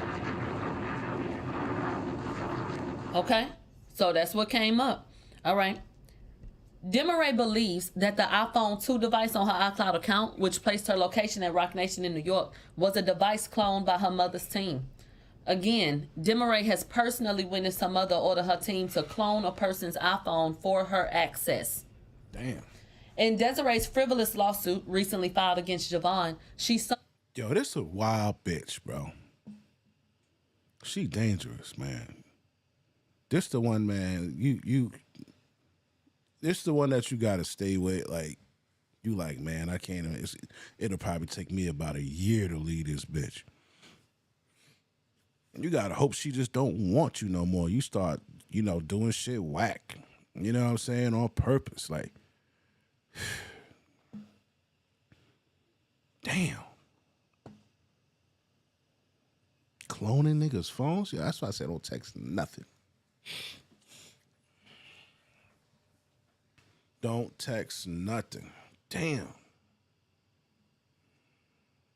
Somewhat admitted to hacking Demaray's phone. Desiree filed screenshots of text messages between Demaray and Javon, but she failed to adequately explain how she acquired them. They listed that lawsuit there. The prosecutor in Javon's case even noted the oddity of Desiree's ability to provide private conversations between Demoray and Javon that dated back to 2017.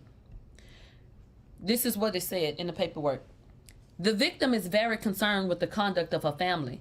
The victim found a tracker in her luggage and believes that she was followed to the SAO when she came in for her pre-filed statement.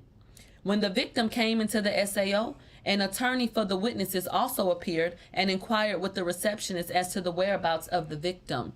See, yo.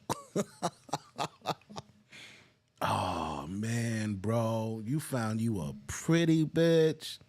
You got you a pretty John. She's smart. She doing her thing. And a bitch got a crazy ass mother that try to get you locked up and all that. Look at this joint. The night before. A doctor she says she'd never met. A little Spanish joint, you know what I mean? Before. And according to Demoray, it's her own mother who's behind it. In this lawsuit, she claims her mother, Desiree Perez, used unlawful means to have Demoray falsely detained under Florida's Baker Act and Marchman Act. So she's the CEO of Rock Nation, a company that she owns along with Sean Carter, the famous rapper JAYZ. The complaint alleges a conspiracy, saying Perez... Yeah, she got her a nigga. This is a real nigga. Carter, the famous rapper JAYZ. The complaint... Yeah. They look good. Yo, that's a bad motherfucker, B. Oh, the chatting away. Hold on. Oh, shit. Hold on. That's a bad motherfucker right there. Yeah, that's a bad joint. Look at it. Yo, when they say friendly, kind, submissive, pretty, like this what they be talking about. He got him a good one, baby. Look at that. Yeah, go ahead, kid.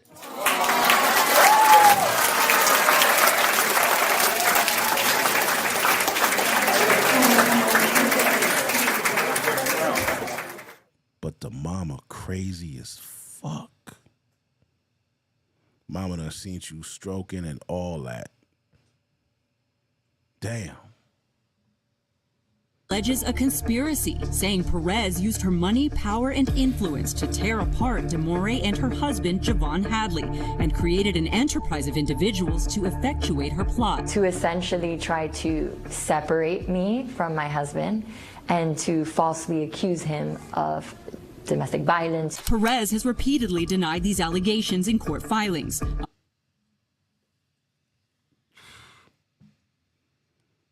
Damn. She's smiling at niggas' faces and secretly can't stand that nigga. That's the crazy part. She's smiling in your face all the time. Wanna give you a case, them backstabbers. Shit crazy, nigga. Oh, damn. A month before Demoray filed her complaint, we found her mother filed her own lawsuit against Demoray's husband, Javon, citing evidence Perez says he has abused her daughter for years, something the couple has denied in court records.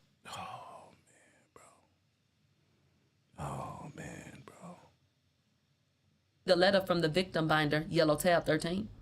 The victim claims her family has hacked her iCloud account and accessed her private data and information. The victim's mother provided the state with a Google Drive of evidence which contained private conversations that the victim had with the defendant dating back as far as 2017. As explained below, and let me get this screen together, child. As explained below, Desiree used illegal bedroom recordings, stolen iCloud data, and other means during her conspiracy to fraudulently convince people that DeMaure needed to be unlawfully committed to a mental health institution and drug rehab facility under Florida's Baker Act and Marchman Act statutes. She used the same information to get Javon falsely arrested. Let's get into Desiree threatening to Baker Act her daughter DeMaure. Desiree's first time threatening to commit wrongfully DeMaure to a mental health institution occurred on September 14, 2023. That day, Desiree lured DeMaure to her home in Pinecrest, Florida, under the false pretenses that DeMaure's uncle needed to be taken to the hospital, which was untrue. You guys, wait till you hear this shit here. DeMaure rushed to her mother's home, and she was confronted by her mother for an intervention. As seen below in the snippet from the police report, Desiree admitted to having an intervention for DeMaure and that she hired a counselor named Victoria Hunter. Take a look. Contact was then made with Miss Desiree Perez, involved other, who advised that she's the mother of Miss Lopez. Miss Perez advised that she brought a counselor over named Miss Victoria Hunter, involved other, with the family to have an intervention for her daughter, Miss Lopez. Okay. Although Desiree told officers that Victoria Hunter is a therapist, Miss Hunter has never been a licensed therapist in goddamn Florida, my God, today. It was all a lie. It was all a goddamn lie. The people say, Millie, take them comments off the screen. I can't see the T. Turn them off. Can you see what she's done now? Yeah, that's crazy. This don't make no damn sense. That's crazy. Now let me see what this say. Although Desiree told officers that Victoria Hunter is a therapist, Miss Hunter has never been a licensed therapist in Florida. Desiree convinced Miss Hunter to lie to the police and falsely claim she was a damn therapist. DeMaure wasn't interested in her mother's intervention and demanded that she leave. However, Desiree said, bitch, sit down. And she prevented DeMaure from leaving by doing what? Confiscating her dog. Not the dog, bro. You are evil. Okay? You are completely evil to pick up that pooch and to harm that dog like that, scare that dog like that. She said, fuck that dog. They said, I know Megan getting them dogs. Damn. Child, you want to know something I just thought of? What? Ooh. What? Oh my God. What? I just had a vision, but not like a futuristic vision, but hold on. Hold on. Because I just saw something that was relevant.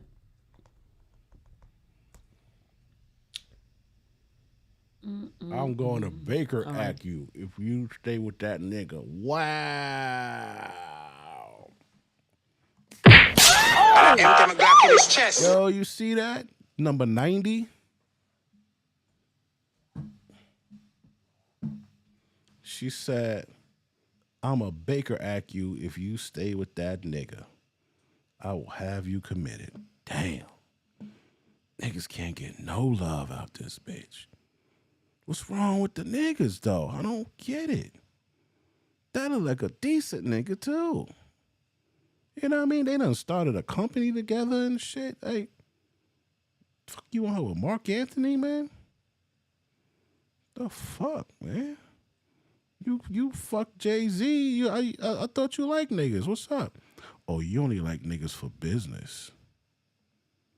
Oh, she one of them. She only like niggas for like the Travis Hunter family. They don't like niggas either. But they, you know, if it's a rich nigga, then hey, they don't mind. Yeah, we don't fuck with niggas, but you know, this nigga's rich, so it's different. I have to get this link for you. Give me 2 seconds. I don't want to flip the screen because I don't want it to be on that other one and have YouTube have a fucking problem with that pussy ass. All right, let me pull it up. So I don't know if you remember this, but there was a time where Megan got pranked. Megan got pranked, and they told her that they had lost her dog. And the way she acted makes sense now. Take a look. Meg, you're about to get punked.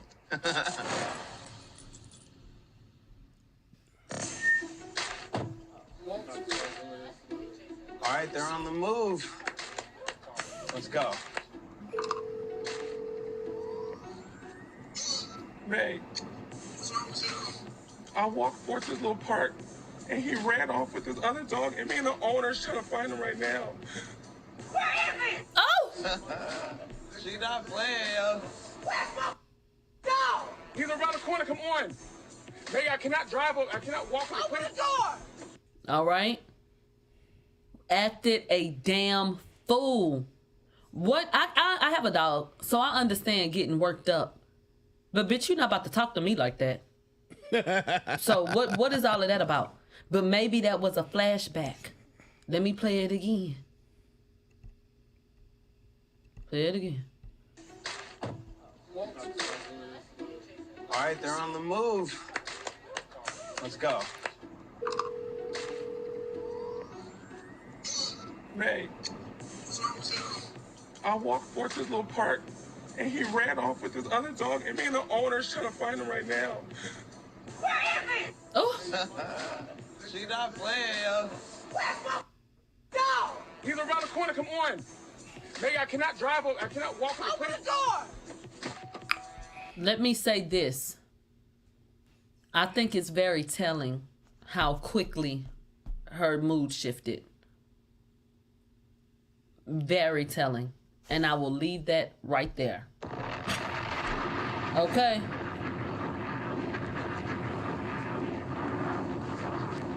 That phone call started off with, what's wrong with you? Where is it? Where's my dog? Bitch, you need to chill. You need to chill. You need to chill. Somebody said anybody else would have did the same. Too bad anybody else ain't getting blocked. Bye, boo. Damn, yo, you can't even talk. So, moving along. God damn, you can't even talk in that bitch chat.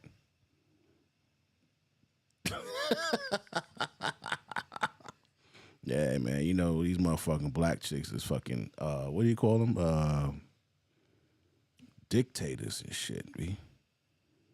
She said you can't eat babu. Damn. We don't have time for y'all to be sympathizing with the evils of the world. You go take that shit up the road, bitch. Bye. Damn. Bye. Hell no. Anyway. However, damn, Desiree prevented Demaray from leaving by confiscating her damn dog. That's why that nigga got with Desperate the Spanish to bitch. leave, Demaray attempted to climb over her mama's security fence, but her mother ran over and pulled her back and looked at her in her eyes and said, I'm gonna Baker Act you. If you stay with that nigger, I'll have you committed. You nigger lover. What the hell is going on with you? So this is a lot. This is a lot. What do you mean if you stay with that nigger? Not nigga, nigger. So do you have a problem? Is it literally that nigger? Like, I don't want you with that nigger? Or is it any nigger? What nigger, Desiree?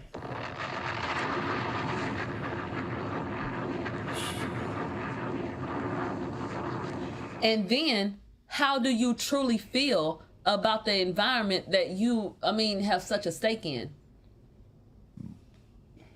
That's a fact, because I mean, if we gonna be real, like, a nigga gave you a fucking club.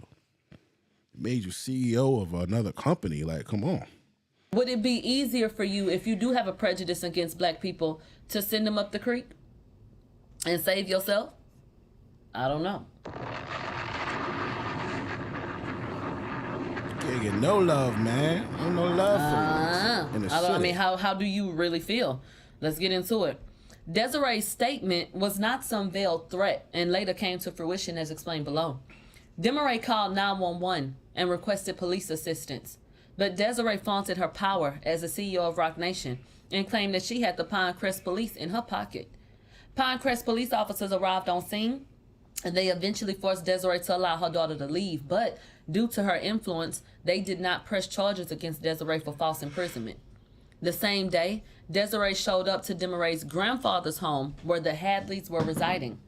Desiree confronted Javon and told him, I know everything that happens with you and Demaree, and if you stay with her, you're going to get yourself killed. Based upon, you want to know something? Hold on, bitch. I heard something in my ears. It's the voice of Kelsey Harris. Hold on. Hold on.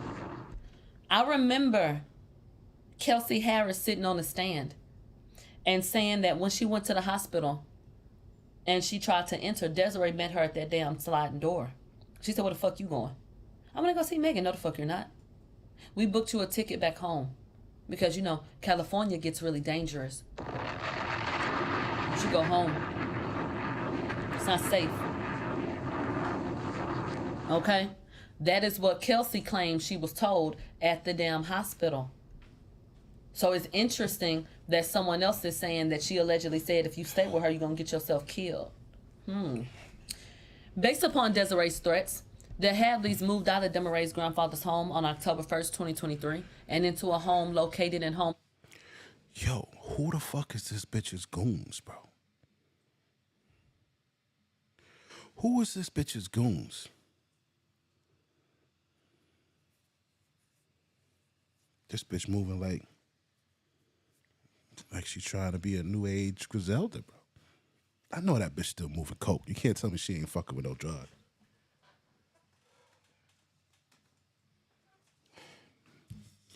I don't know how she doing what she do. I don't know what she do for the feds to, what the fuck? Man, they need to get that bitch off the streets, bro. Get that bitch off the streets. Imagine a Griselda type bitch today. Nah, man, we can't deal with that.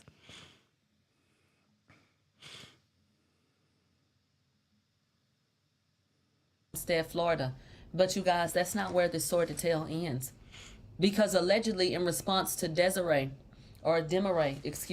getting a home in Homestead, they said that her mother rented the house directly across the street and put a camera in the window facing their home and took it a step further, ordered private investigators to stalk and harass them. This bitch got a network. What's this bitch network, man? The investigators who stayed across from the Hadleys worked for CTS Research in New York City.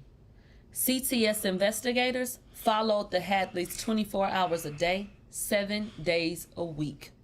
Look at that shit. Many times, the CTS investigators followed the Hadleys at unsafe distances in their cars, causing the Hadleys to fear for their safety while driving. On one occasion, a CTS investigator who was unlicensed had a gun laying on the front seat while following Javon. Below is a camera used by Desiree's investigators. You guys, what you are looking at this time is a photograph of the window of the home across the street. And do you see the camera that is positioned in that window facing directly forward to their home? My God.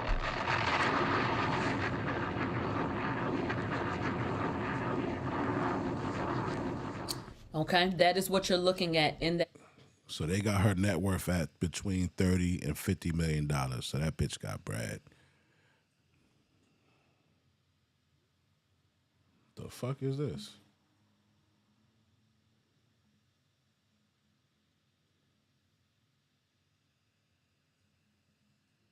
What the fuck is that going on over here? Yeah. Photograph, this lawsuit is stunning, and not in the way that it's like, oh, it's stunning the opposite way. They said Desiree conspired with Demaree's employer And that's where Iconic Creative LLC comes in. After Desiree's first plot failed, she upped the stakes to have Desiree committed. Since January 2021, they said, when was this lawsuit filed? On May 9th, 2025.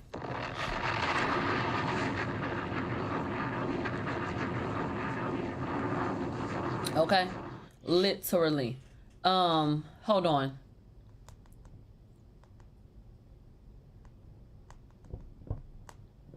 I had to send a message off and let me go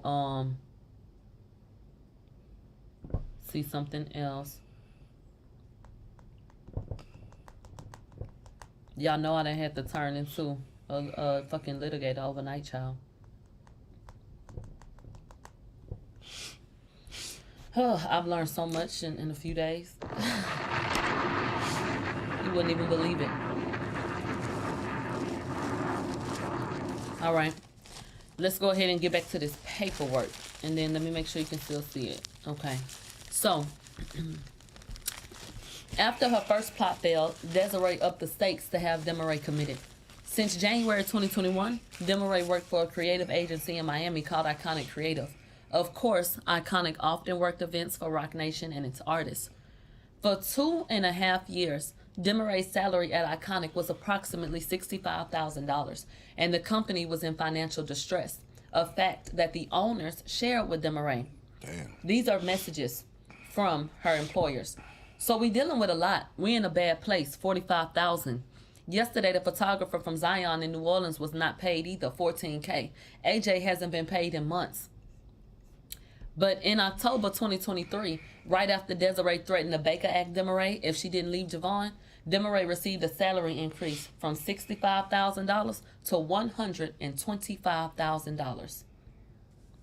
Upon information and belief, Desiree stepped in and helped to resolve Iconic's financial problems with the strings attached to control Desiree. Desiree found it odd because she knew about the company's financial situation. She was also ecstatic about her pay increase, of course, but little did she know what was about to come. Suddenly, Iconic began asking Desiree to stay late, work longer hours, and to frequently travel. While some of the demands made sense at the time because of the pay increase, Desiree didn't realize that a nefarious plot was on the way to split her up from her husband. On December 12, 2023, Elizabeth, Liz, and Benny, those are the people who own this company that were her employers, the owners of Iconic, they texted Desiree stating that she was required to attend a meeting with the Nike Academy the following day, i.e. December 13th, 2023. You guys, what I am about to describe to you is going to be one of the sickest things you have heard in your life. I guarantee you.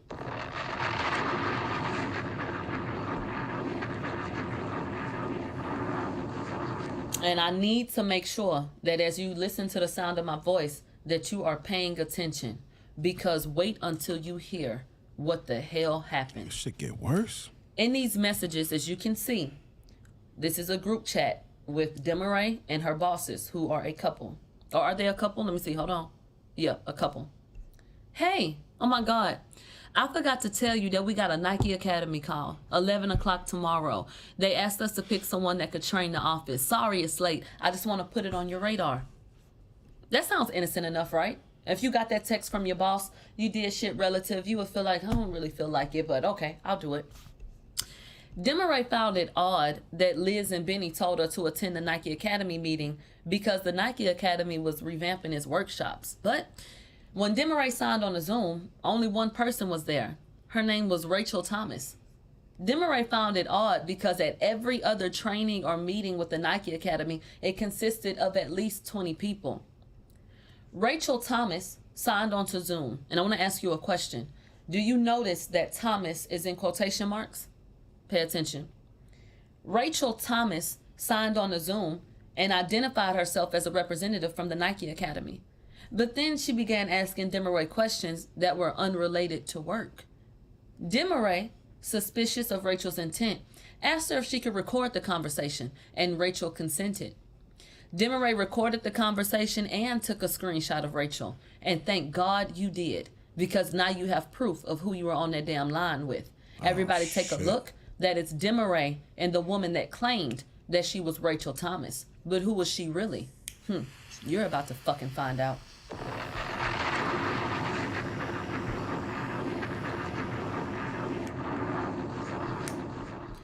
Rachel proceeded to give Desmarais a quasi-psychological evaluation without Desmarais' approval or consent. Upon information and belief, Desiree conspired with Liz and Benny, the owners of Iconic, to have Desmarais undergo a mental health evaluation with Rachel. After the training, Desmarais asked for Rachel's Nike Academy profile. But what was she told? I'll give it to you later. But she didn't do so immediately, probably because it hadn't been created yet. A few days later, Desmarais received a fake link showing Rachel's false affiliation with the Nike Academy. Everybody take a look. That is a woman that was pictured on that Zoom call about the founder, Rachel Thomas. Do you see the hyperlink? The NikeAcademy.com. They made a whole profile for this woman using the likeness of Nike. Do you understand? Oh, okay. Shit. Upon information and belief, Desiree and or Liz and Benny asked someone to create the fraudulent website. The website was later deleted after Liz and Benny realized that Desmarais was becoming suspicious. Liz and Benny required Desmarais to attend 2 other training sessions with Rachel Thomas. The last one occurred right before Christmas. At the time, Desmarais didn't know. Yo, this shit make me not want no rich friends, bro. Anybody ever was like, damn, man, I fucking need some rich friends. Like, nah, y'all niggas can stay in y'all circles because y'all got crazy problems, bro. Rachel's true identity. Who was she, Desmarais? Child, in reality, Rachel Thomas was really a woman named Rachel Bernstein. And Rachel Bernstein is a licensed marriage and family therapist from California who specializes in sexual cults and has a podcast on sexual cult recovery. What? Oh! What? How the fuck she know a bitch for that to do with sexual cults? Oh, my nigga.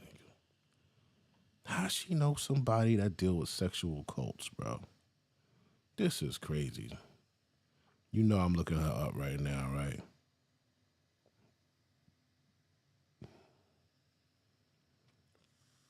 Oh, I found a bitch. She only got 3,000.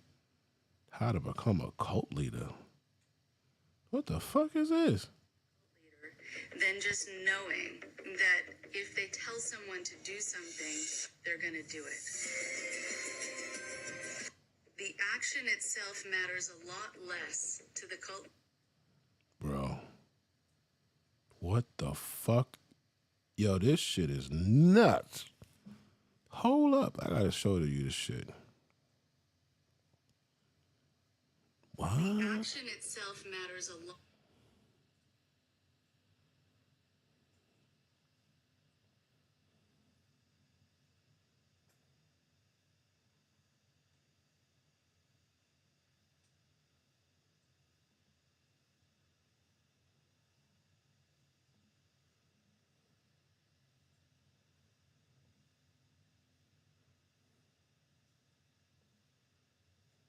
The action itself matters a lot less to the cult leader than just knowing that if they tell someone to do something, they're going to do it. The action itself. Yo, who are these fucking people, bro?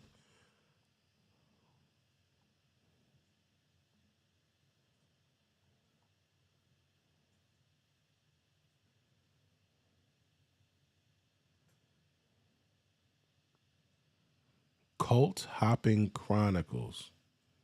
Indoctrination Landmark. What the fuck?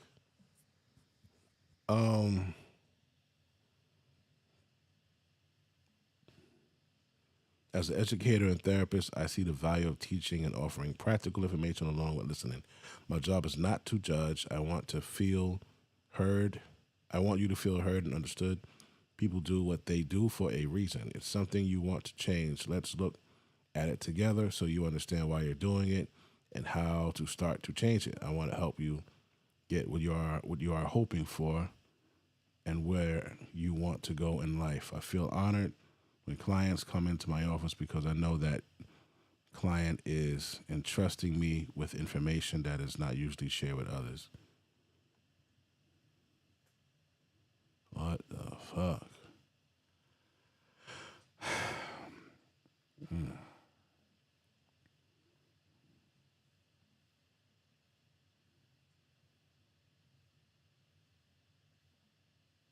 You have to get to a space where you declare your intention of a possibility.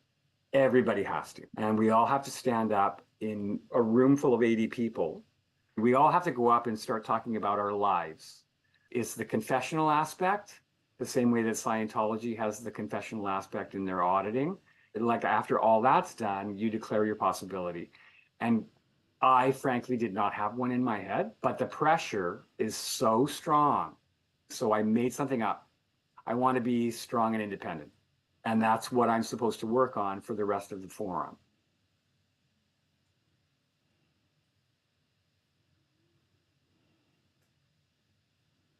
There was an invitation, if you were comfortable, to take off your clothing during that practice. So the intensity right away of having your facilitators demonstrate it and get naked, and the kind of connection that it starts to create between you and other participants, right? It's like a lot of intimacy very fast. There was an invitation. Yo.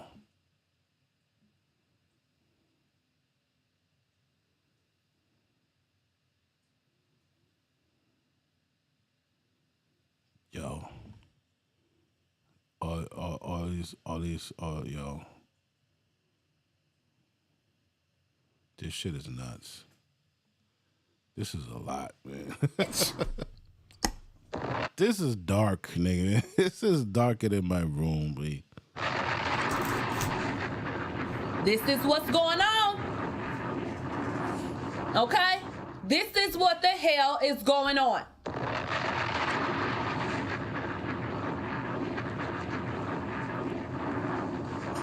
Okay?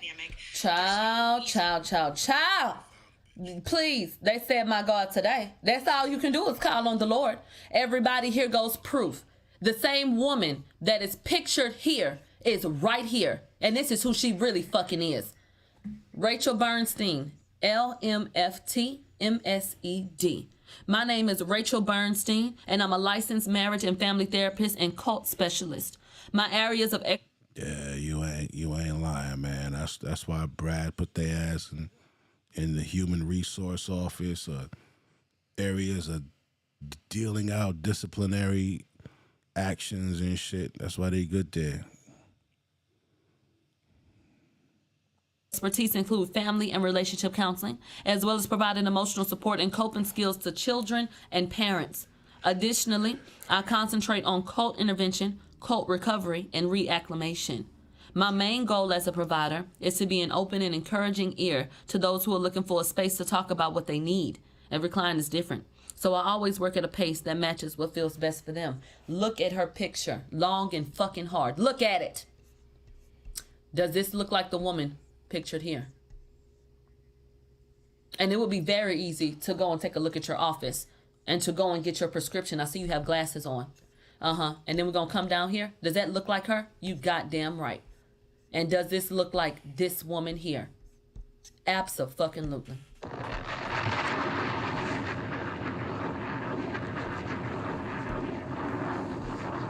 I just went to the eye doctor recently. My prescription is very fresh. I see it all.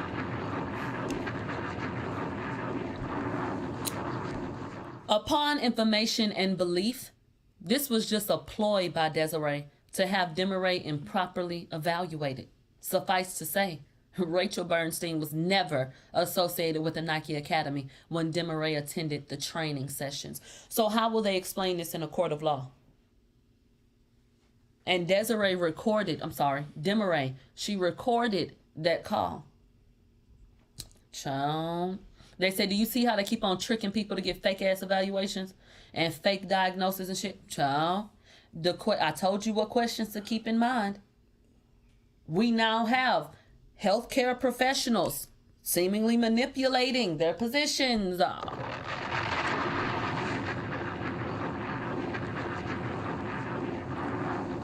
Okay, where it's just like, oh fuck, I'm sitting up here ignoring calls, and it's my goddamn drink. Child, why y'all didn't remind me about my goddamn steamed apple? Hello?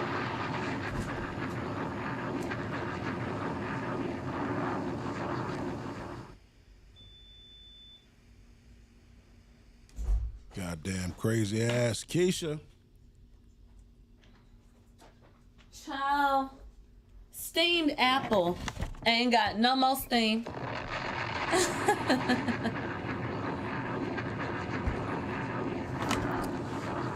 Let me see if my drink is still warm. Child, when I tell you I done got so caught up in Demaray and Desiree and the dinner they say, child, I done forgot about my goddamn drink.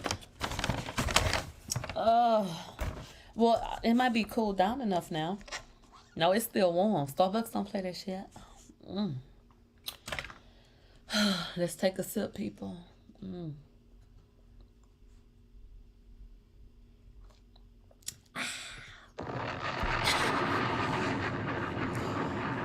Child. Okay. She said, check your DM on Instagram. Child, is it better than what we reading right now? Because I know you lying. What Nicki Minaj doing in that studio? Oh, you guys, I want y'all to know something. Somebody that worked at that facility listens to this show.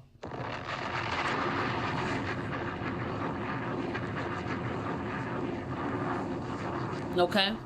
It is a very, very small ass world, and everybody listens to the fucking show. This person even showed me where the people at the facility had been talking about. They said that they say Demaray was at the hospital saying, "I'm what she was gonna do," and they was like, "We didn't believe her, but she actually did it." Like the person they showed me. I say, child.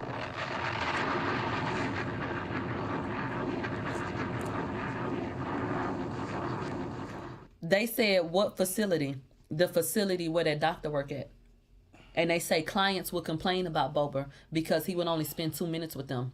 And they would always ask, how the fuck do you even know what's wrong with the people if you're not even spending time with them? That's from somebody that worked there.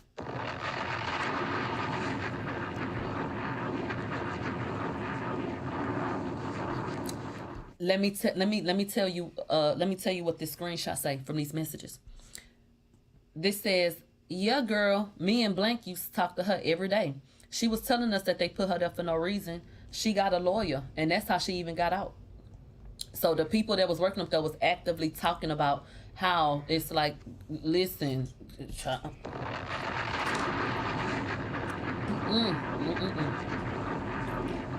okay, child, let's get into it. They said Desiree immediately conspired to have Javon arrested. Who is Javon? Javon is her daughter's husband, her son-in-law. But don't say that too loud, because according to Desiree, he's nothing other than a nigger.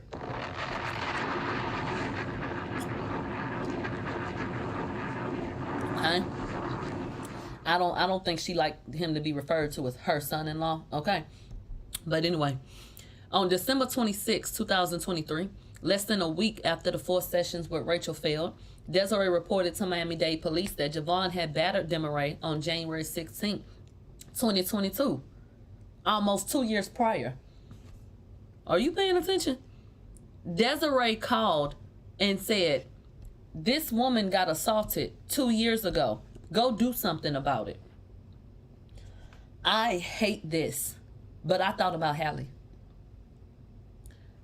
I don't know why, but this just put me in the mind frame of some of the claims that Hallie had made because of how far they go back. That, oh, well, this happened back then, and this happened over here, and my tooth got chipped over here. I don't know. I'm just uncomfortable with everybody associated. I don't trust it. I don't trust it. I don't trust it. I don't know. I feel something wrong. I don't know. It just feels fucking weird. It feels weird. But you know I'm rooting for Hadley, and I think something happened over there. But I don't know. All this shit is just fucked up right now. It's just too much to have to consider. It's like a real life episode of fucking Raising Kanan or something. I don't know.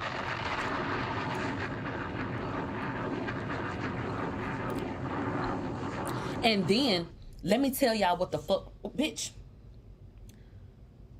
How about allegedly there was a post made that a certain celebrity liked that everybody was buzzing about. Why y'all trying to bring her into it? Huh? Did y'all hear about that? Did y'all hear about who was liking posts? No, not just my man Drake. Not just him. It was somebody else who had liked the post, bitch. And I was like, why the hell y'all bringing her up?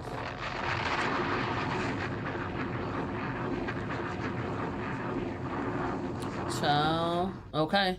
Like, it was a fool. They said who? They putting it in the chat, child. Get into it. Let them tell you, child.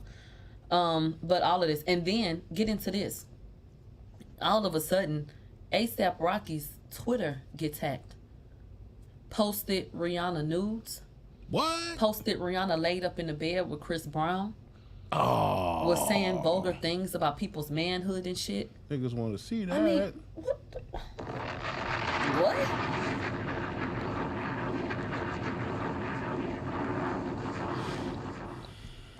I'm gonna tell you what that felt like to me. That felt like a warning. That's what the fuck that felt like. A$AP Rocky's page gets fucking hacked. Presumably by some Indians. Because some Indian people popped up with some licenses, taking pictures and doing weird shit. But to go on Rihanna's page and for the post to be centered around Chris Brown and to that time in her life and to nudes and laying up in bed with Chris, I felt, to me, that was a fucking threat. A threat by what? Bitch, this lawsuit then came out with the daughter. Don't you feel compelled to come say a motherfucking thing? That's what I got from it. What I got from it was, don't you fucking forget.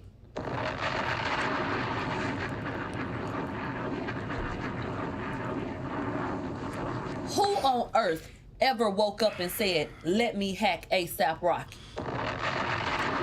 Child, please. Okay. And then, why the fuck would you hack A$AP Rocky and go back to yesteryear to get into Rihanna and Chris Brown laid up in the goddamn bed? Or posting Rihanna nudes from back in the... Man, miss me with this shit. We'll see. But anyway, on December 29th, 2023, officers respond to the Hadley's home to speak with Javon. Demaray answered the door and told the officers that nothing happened on January 16, 2022, and directed the police to leave if they didn't have a warrant. The next day, on December 30th, 2023, Desiree ordered private investigators to follow the Hadleys to Pinto Farms in Homestead, Florida.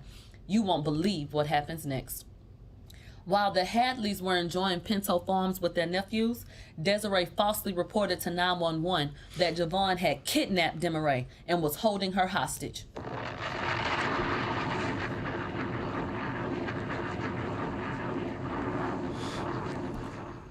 Do you know what could happen when an officer is called out to respond to anything concerning a black man?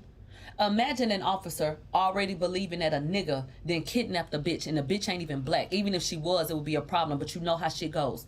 So they see what looks like somebody who's more racially ambiguous, ain't black, with this nigga.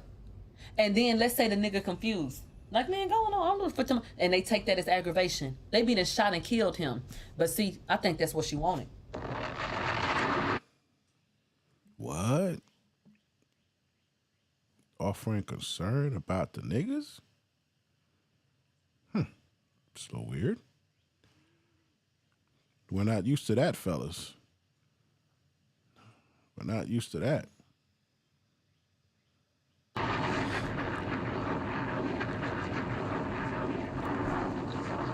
Why else would you keep on calling the police with these outlandish stories about this person being violent and shit? Kidnapping and holding hostage, that is violent. You understand? When people come to respond to that, they're going to respond with force. And I think she wanted them to take his ass out. Absolutely. Let's get into the report, okay? I'm gonna zoom in just a little bit, but we're looking at this narratives. You see that in the yellow? It says this was written by this deputy on December 30th, 2017. On Saturday, December 30th, 2023 at 1:07 p.m., I was dispatched in emergency mode to the Pinto Farm located at 14890 Southwest 216th Street in reference to a female being forced into a Dodge Charger with a Florida tag of, they gave the license plate number, called in by an anonymous complainant.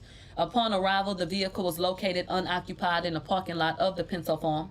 Units were then approached by a male who identified himself as Jeff Brown, a private investigator. He stated that the male that exited this vehicle was wanted in a domestic crimes case. What the hell was he doing there?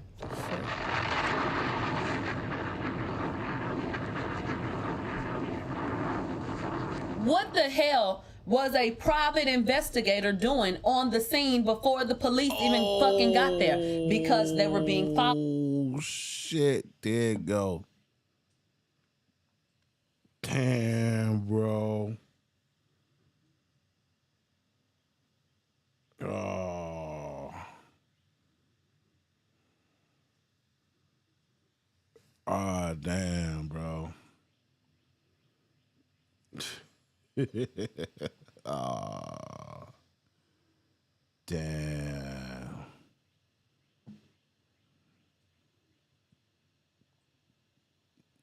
He was tearing Rihanna ass up, boy. Damn, and these niggas.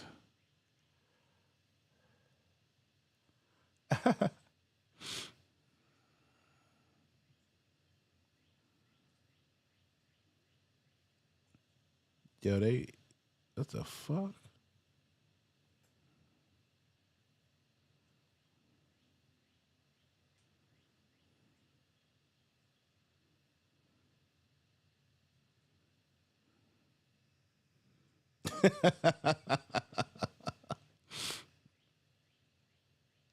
Oh, damn. And you know what? This ain't had nothing to do with him, B.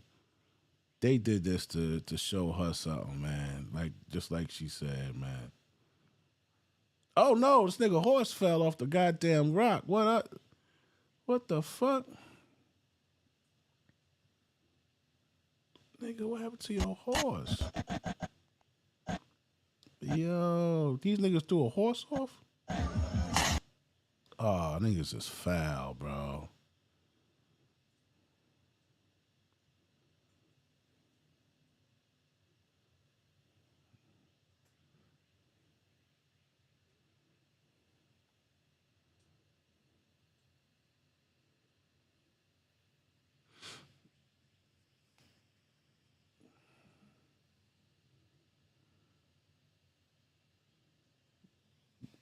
This nigga ASAP Rock. What the fuck is going on with these niggas, man?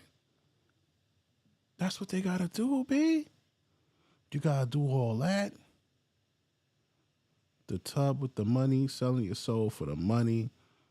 Fucking freaky deaky sex shit. Drugs. This nigga wildin'.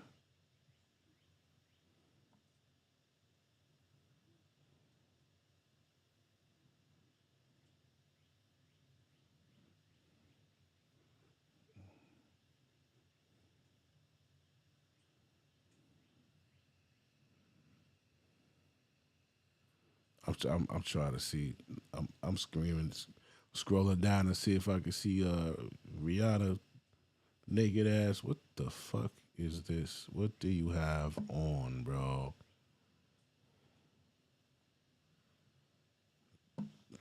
Niggas get money, they just wild out, bro.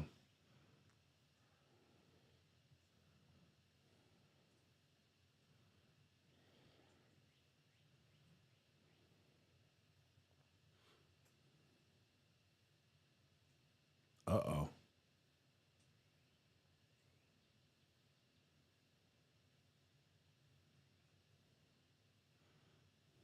Can't be too bad. You go get to go to bed with that bitch every night when you feel like it. Like, yo, bitch, I gotta sleep on the other side of the mansion tonight, man. You fucking snore too loud. Followed. They were being followed. They were being stalked. They were being harassed, allegedly. So the minute that, first of all, it's bugs in the goddamn house. So she already possibly knew where they were going, knew the license plate, obviously. Let them get there, let them spend a little time, made that fucking call, had the private investigator, who was already following them, park, meet the officers there, and act like this man had kidnapped his fucking wife. As shown in the screenshot below, Desiree's allegations were completely false. Desiree was hardly being abducted, and she was spending quality time with her soon-to-be husband and nephews. Everybody take a look. She's smiling. What kidnapping victim you know is smiling on a goddamn four-wheeler?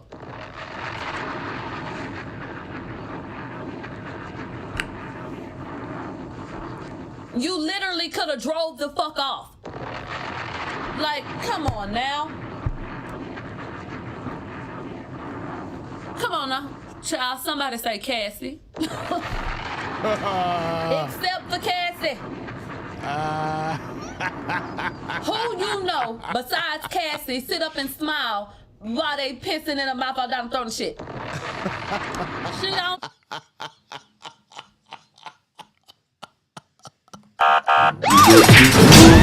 Empty my Glock in his chest. How good is that dick, bitch? I'm kind of liking this. I'm kind of liking this bitch, man. I'm kind of liking this bitch, man. She know Cassie is a fucking lying asshole. One, child. My God, today, this don't make no sense. What's going on around here? Somebody said, my thing is, let's say she's successful. That's not gonna make her daughter love her. She'll just remarry another black man. Then what? Child, she ain't finna fuck around with that nigga lover. She said, bitch, I'ma beat all that jungle fever out your ass. You better not think about a nigga. Child. Damn. The state's attorney's office documented Desiree's criminal act of falsely reporting a crime. In their closeout memorandum, the prosecutor stated, the victim's mother called in a false 911 call in December, which is a crime in and of itself, and reported the victim was being kidnapped. The victim's mother also petitioned to have the victim Marchman acted, and the victim was Baker acted. The witnesses under oath told ASA Subpoena and ASA Farrell that the victim doesn't do drugs or drink. They listed that. The Marchman Act was voluntarily withdrawn on April 5th, the day that the defendant was arrested for this case. The victim on April 16th, 2024 testified under oath. She don't do no drugs. She was not kidnapped. What the hell is going on? When the officer... All right, hold on, shouty. Okay, so we got our own shit here. She on number 136. Good, I ain't had to pay $50 for this shit. All right, okay, hold on.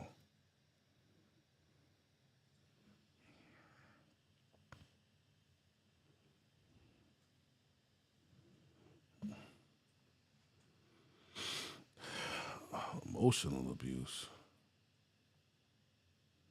Belittle, damn. Parties.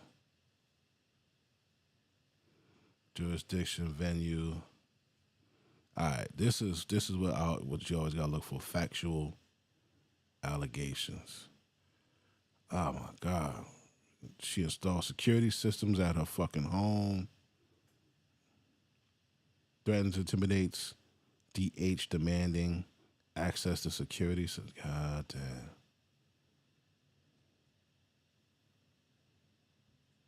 I'll call her tomorrow because it's inappropriate to text somebody. Damn. Oh, we got the docket. We got the docket. They got the text messages. Can you screenshot the time I arrived to a Butler house today, please? Wow, what happened? I want to see what time I arrived outside the gate and how long it took for her to come up to my car. That's why I need timestamps, because she took an unusual amount of time and I only went to the living room. You worrying me because she took an unusual amount of time and I only went to the living room. And want 2 minutes. Make sure no one else is in our rooms. Oh boy, can you send to me, please, so I can see the time I arrived and the time she came to my car, and also a picture of when I left and the time to see if anyone was hiding around my car, please. I can't, Morey. I have to ask her to give me passwords. I don't have access. She doesn't pick. Okay, text message revealed that Haley was threatening DH. Who is DH? And trying to access the security systems to Mania's house. Next day, DH returned to Manita's house to access the camera footage, attempted to appease Haley, who was still furious that he could not access the system. After she arrived, DH discovered Manita laying on the floor, clearly ill, and texted Desiree. Desiree immediately instructed DH to call the paramedics. Picked up Manita's phone while Manita was still lying on the floor, suffering from what they later learned was a stroke. So now the bitch had a stroke?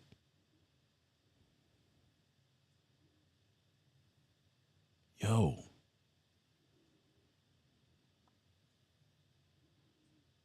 Yo, bitches is dying mid-stroke. Yo, this shit is crazy. Haley demanded she go attend their landscaping business. Oh my God. Bitch had a stroke on the floor. So she asking this person, yo, give me the time. And the dude like, nah, I can't do it. And then when the other bitch show up, they're like, oh, she was laying on the floor because she had a stroke. What?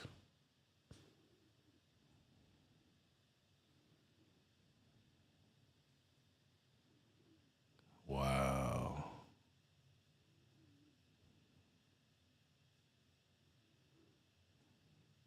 Desiree was anxious, calling DH for an update on Manita's situation, but DH did not pick up. Desperate to know what was happening to her mother, Desiree had to call their dog walker to go attend her mother's residence, which she did. Ultimately, paramedics arrived to find Manita on the floor mid-stroke. Desiree was devastated about the situation, as she knew that DH was close to her grandmother and could not comprehend why. I'm lost. I don't know what the fuck that is. DH continuously showed scrapes, bruises, and cuts indicating physical abuse. DH family was where Haley owned a firearm. Indeed, DH reported to Denise. Who's Denise? Who's DH? You fucking retarded bitch. Everybody want what you got and you don't even know it because you want what everybody else got, stupid ass. You don't even see it. Fucking retarded bitch. Bet I made some sense tonight, though. Didn't I make some sense tonight? I'm talking to you. DH said yes.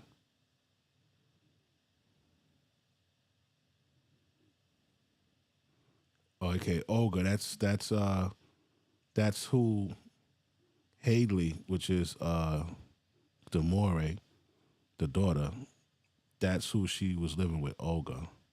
On one occasion, Olga witnessed Haley outside the home, pinning DH up against the wall and shoving a fist into DH's stomach, but DH later came into the house and denied the incident.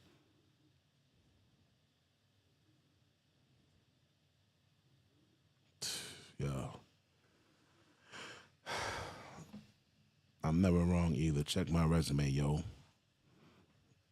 Oh, no, Haley is the guy?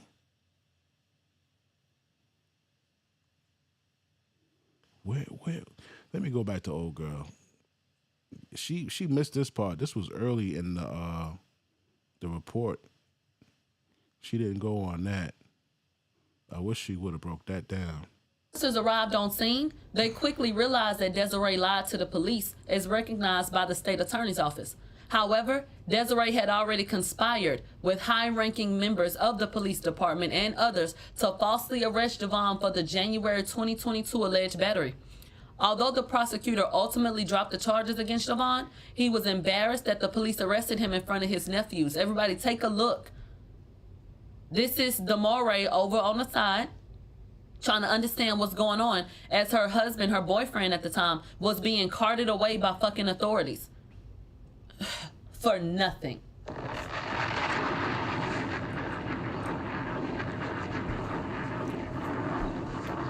This black man could have been killed. So this is why the sheriff's department in Broward County is listed in this lawsuit. Aww. She cared. She cared, y'all. What do y'all think about that?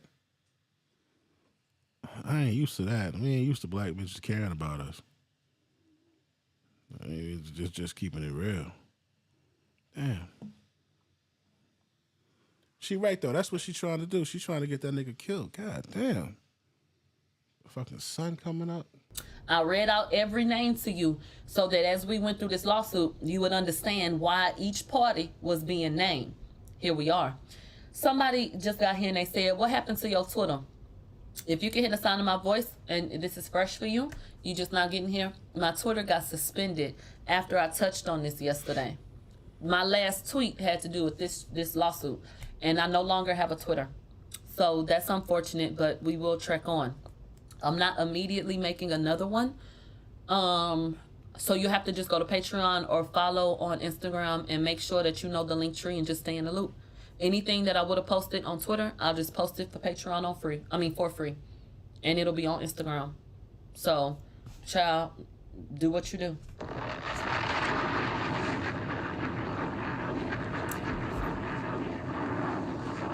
Okay, right, still being targeted. Absolutely, absolutely. All right.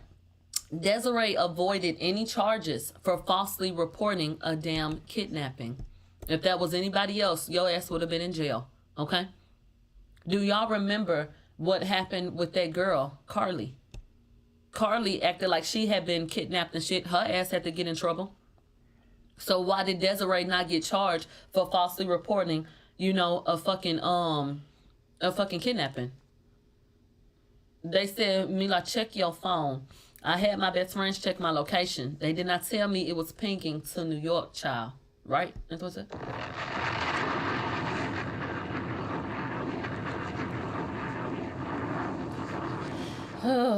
Okay. So, there's some speculation that maybe it was Desiree swatting Nikki house. I've seen a couple of people say that. I just saw it right now too. But I've seen a couple of people say, man, what if it was her playing them types again? You can't put nothing past her at this point. And why didn't the police station ever seemingly really investigate that and ever reveal to us who's doing it? All you gotta do is trace the goddamn phone. Whose voice was? What the fuck is this? Still to this fucking day.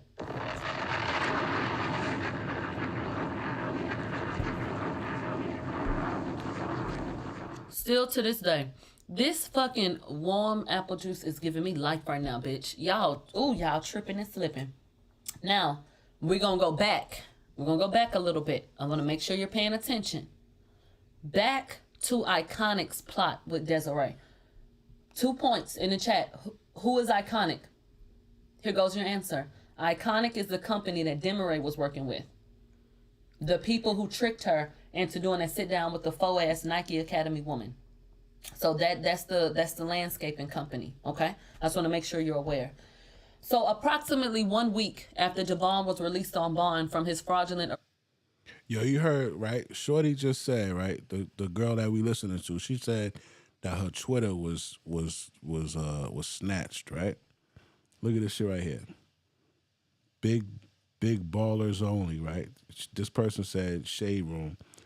Shade Room was not posting about the lawsuit filed against CEO of Roc Nation, Desiree Perez, and the Tory New Evidence PowerPoint on Megan. And we all know why. They don't want that issue with Roc Nation. They don't want to lose that money and get harassed. Oh man. Damn. Arrest on December 30th. Iconic fired Desiree. Bitch, get out.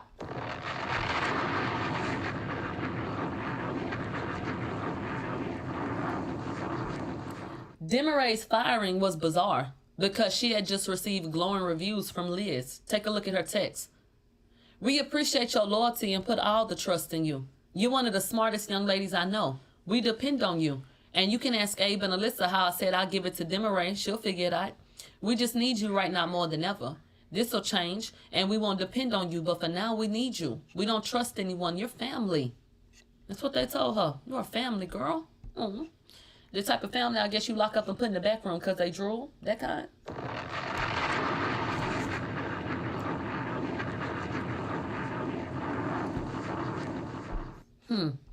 All right. Upon information and belief, Desiree demanded that Liz and Benny fire Demaray. Again, Iconic has a large contract with Roc Nation and its artists, and upon information and belief, Desiree stepped in and helped them financially. Wait, Desiree's accused of conspiring with someone and paying them? Yo, this shit gonna have to go away.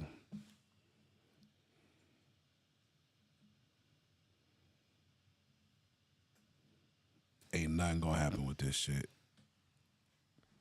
I bet you $5 motherfucking. Ain't nothing gonna happen with this shit. Look at what this shit right here say.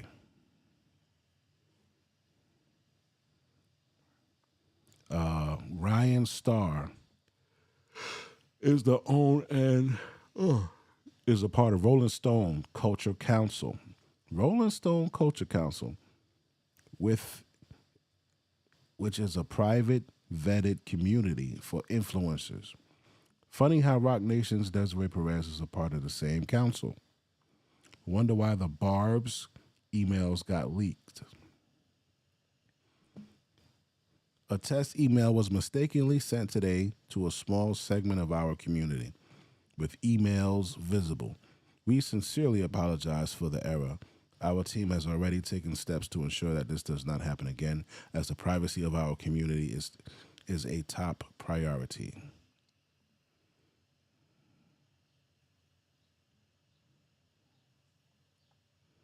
Oh my God.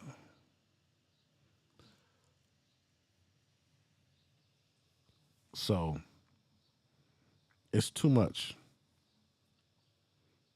It's too much going on. This reminds me, even on lower levels, like at a job, if something is too big, prime example, Epstein files.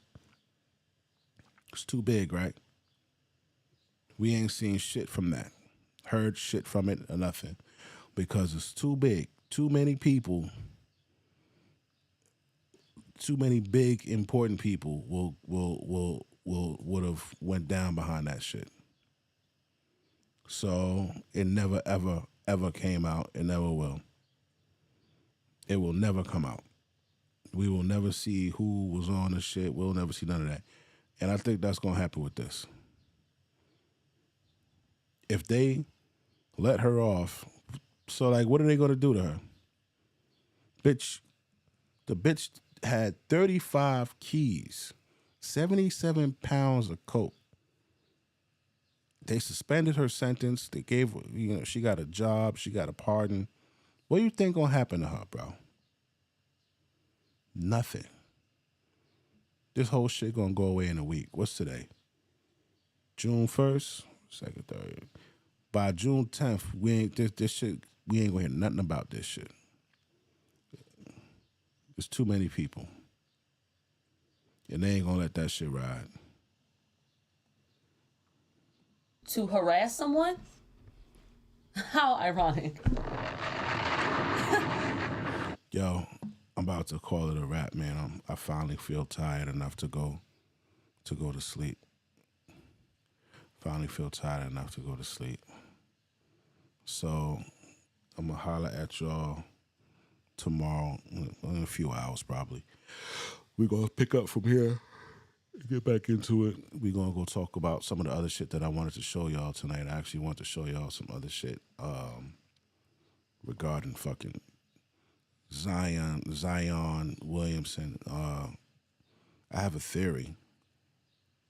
That these companies that give them that make them brand ambassadors, they got these stipulations, termination clauses, And in the termination clause, even if it's not proven, even if it could possibly be true, or if there's any word of something that violates their moral code, they have the right to drop you. So I feel like, say I'm the fucking star that just came out of college, all eyes on me. You want me to advertise your fucking the hotel. You got a hotel, and you want me to do a commercial about how I stay in your hotel. I'm the brand ambassador for your hotel. Well, after I've been advertising your hotel for a little minute, I'm no longer the hot topic. There's another motherfucker coming right behind me a year or two later that's going to be the next big thing. Everybody's talking about him. So now, instead of spending more money to get that guy, you have something happen to me. False accusations, false press, or something like that. And then that makes it where I broke your clause in your contract, and you get rid of me. And the money that you were paying me, you snatch it and you give it to that motherfucker. And I think that I got an idea that could be going on. We'll get into that tomorrow too. But yo, be safe. Sunday, enjoy. Take a nap, turn your phone off for a few hours, man. Get some good sleep. That's what I'm about to do. And I'll holler at y'all tomorrow, right?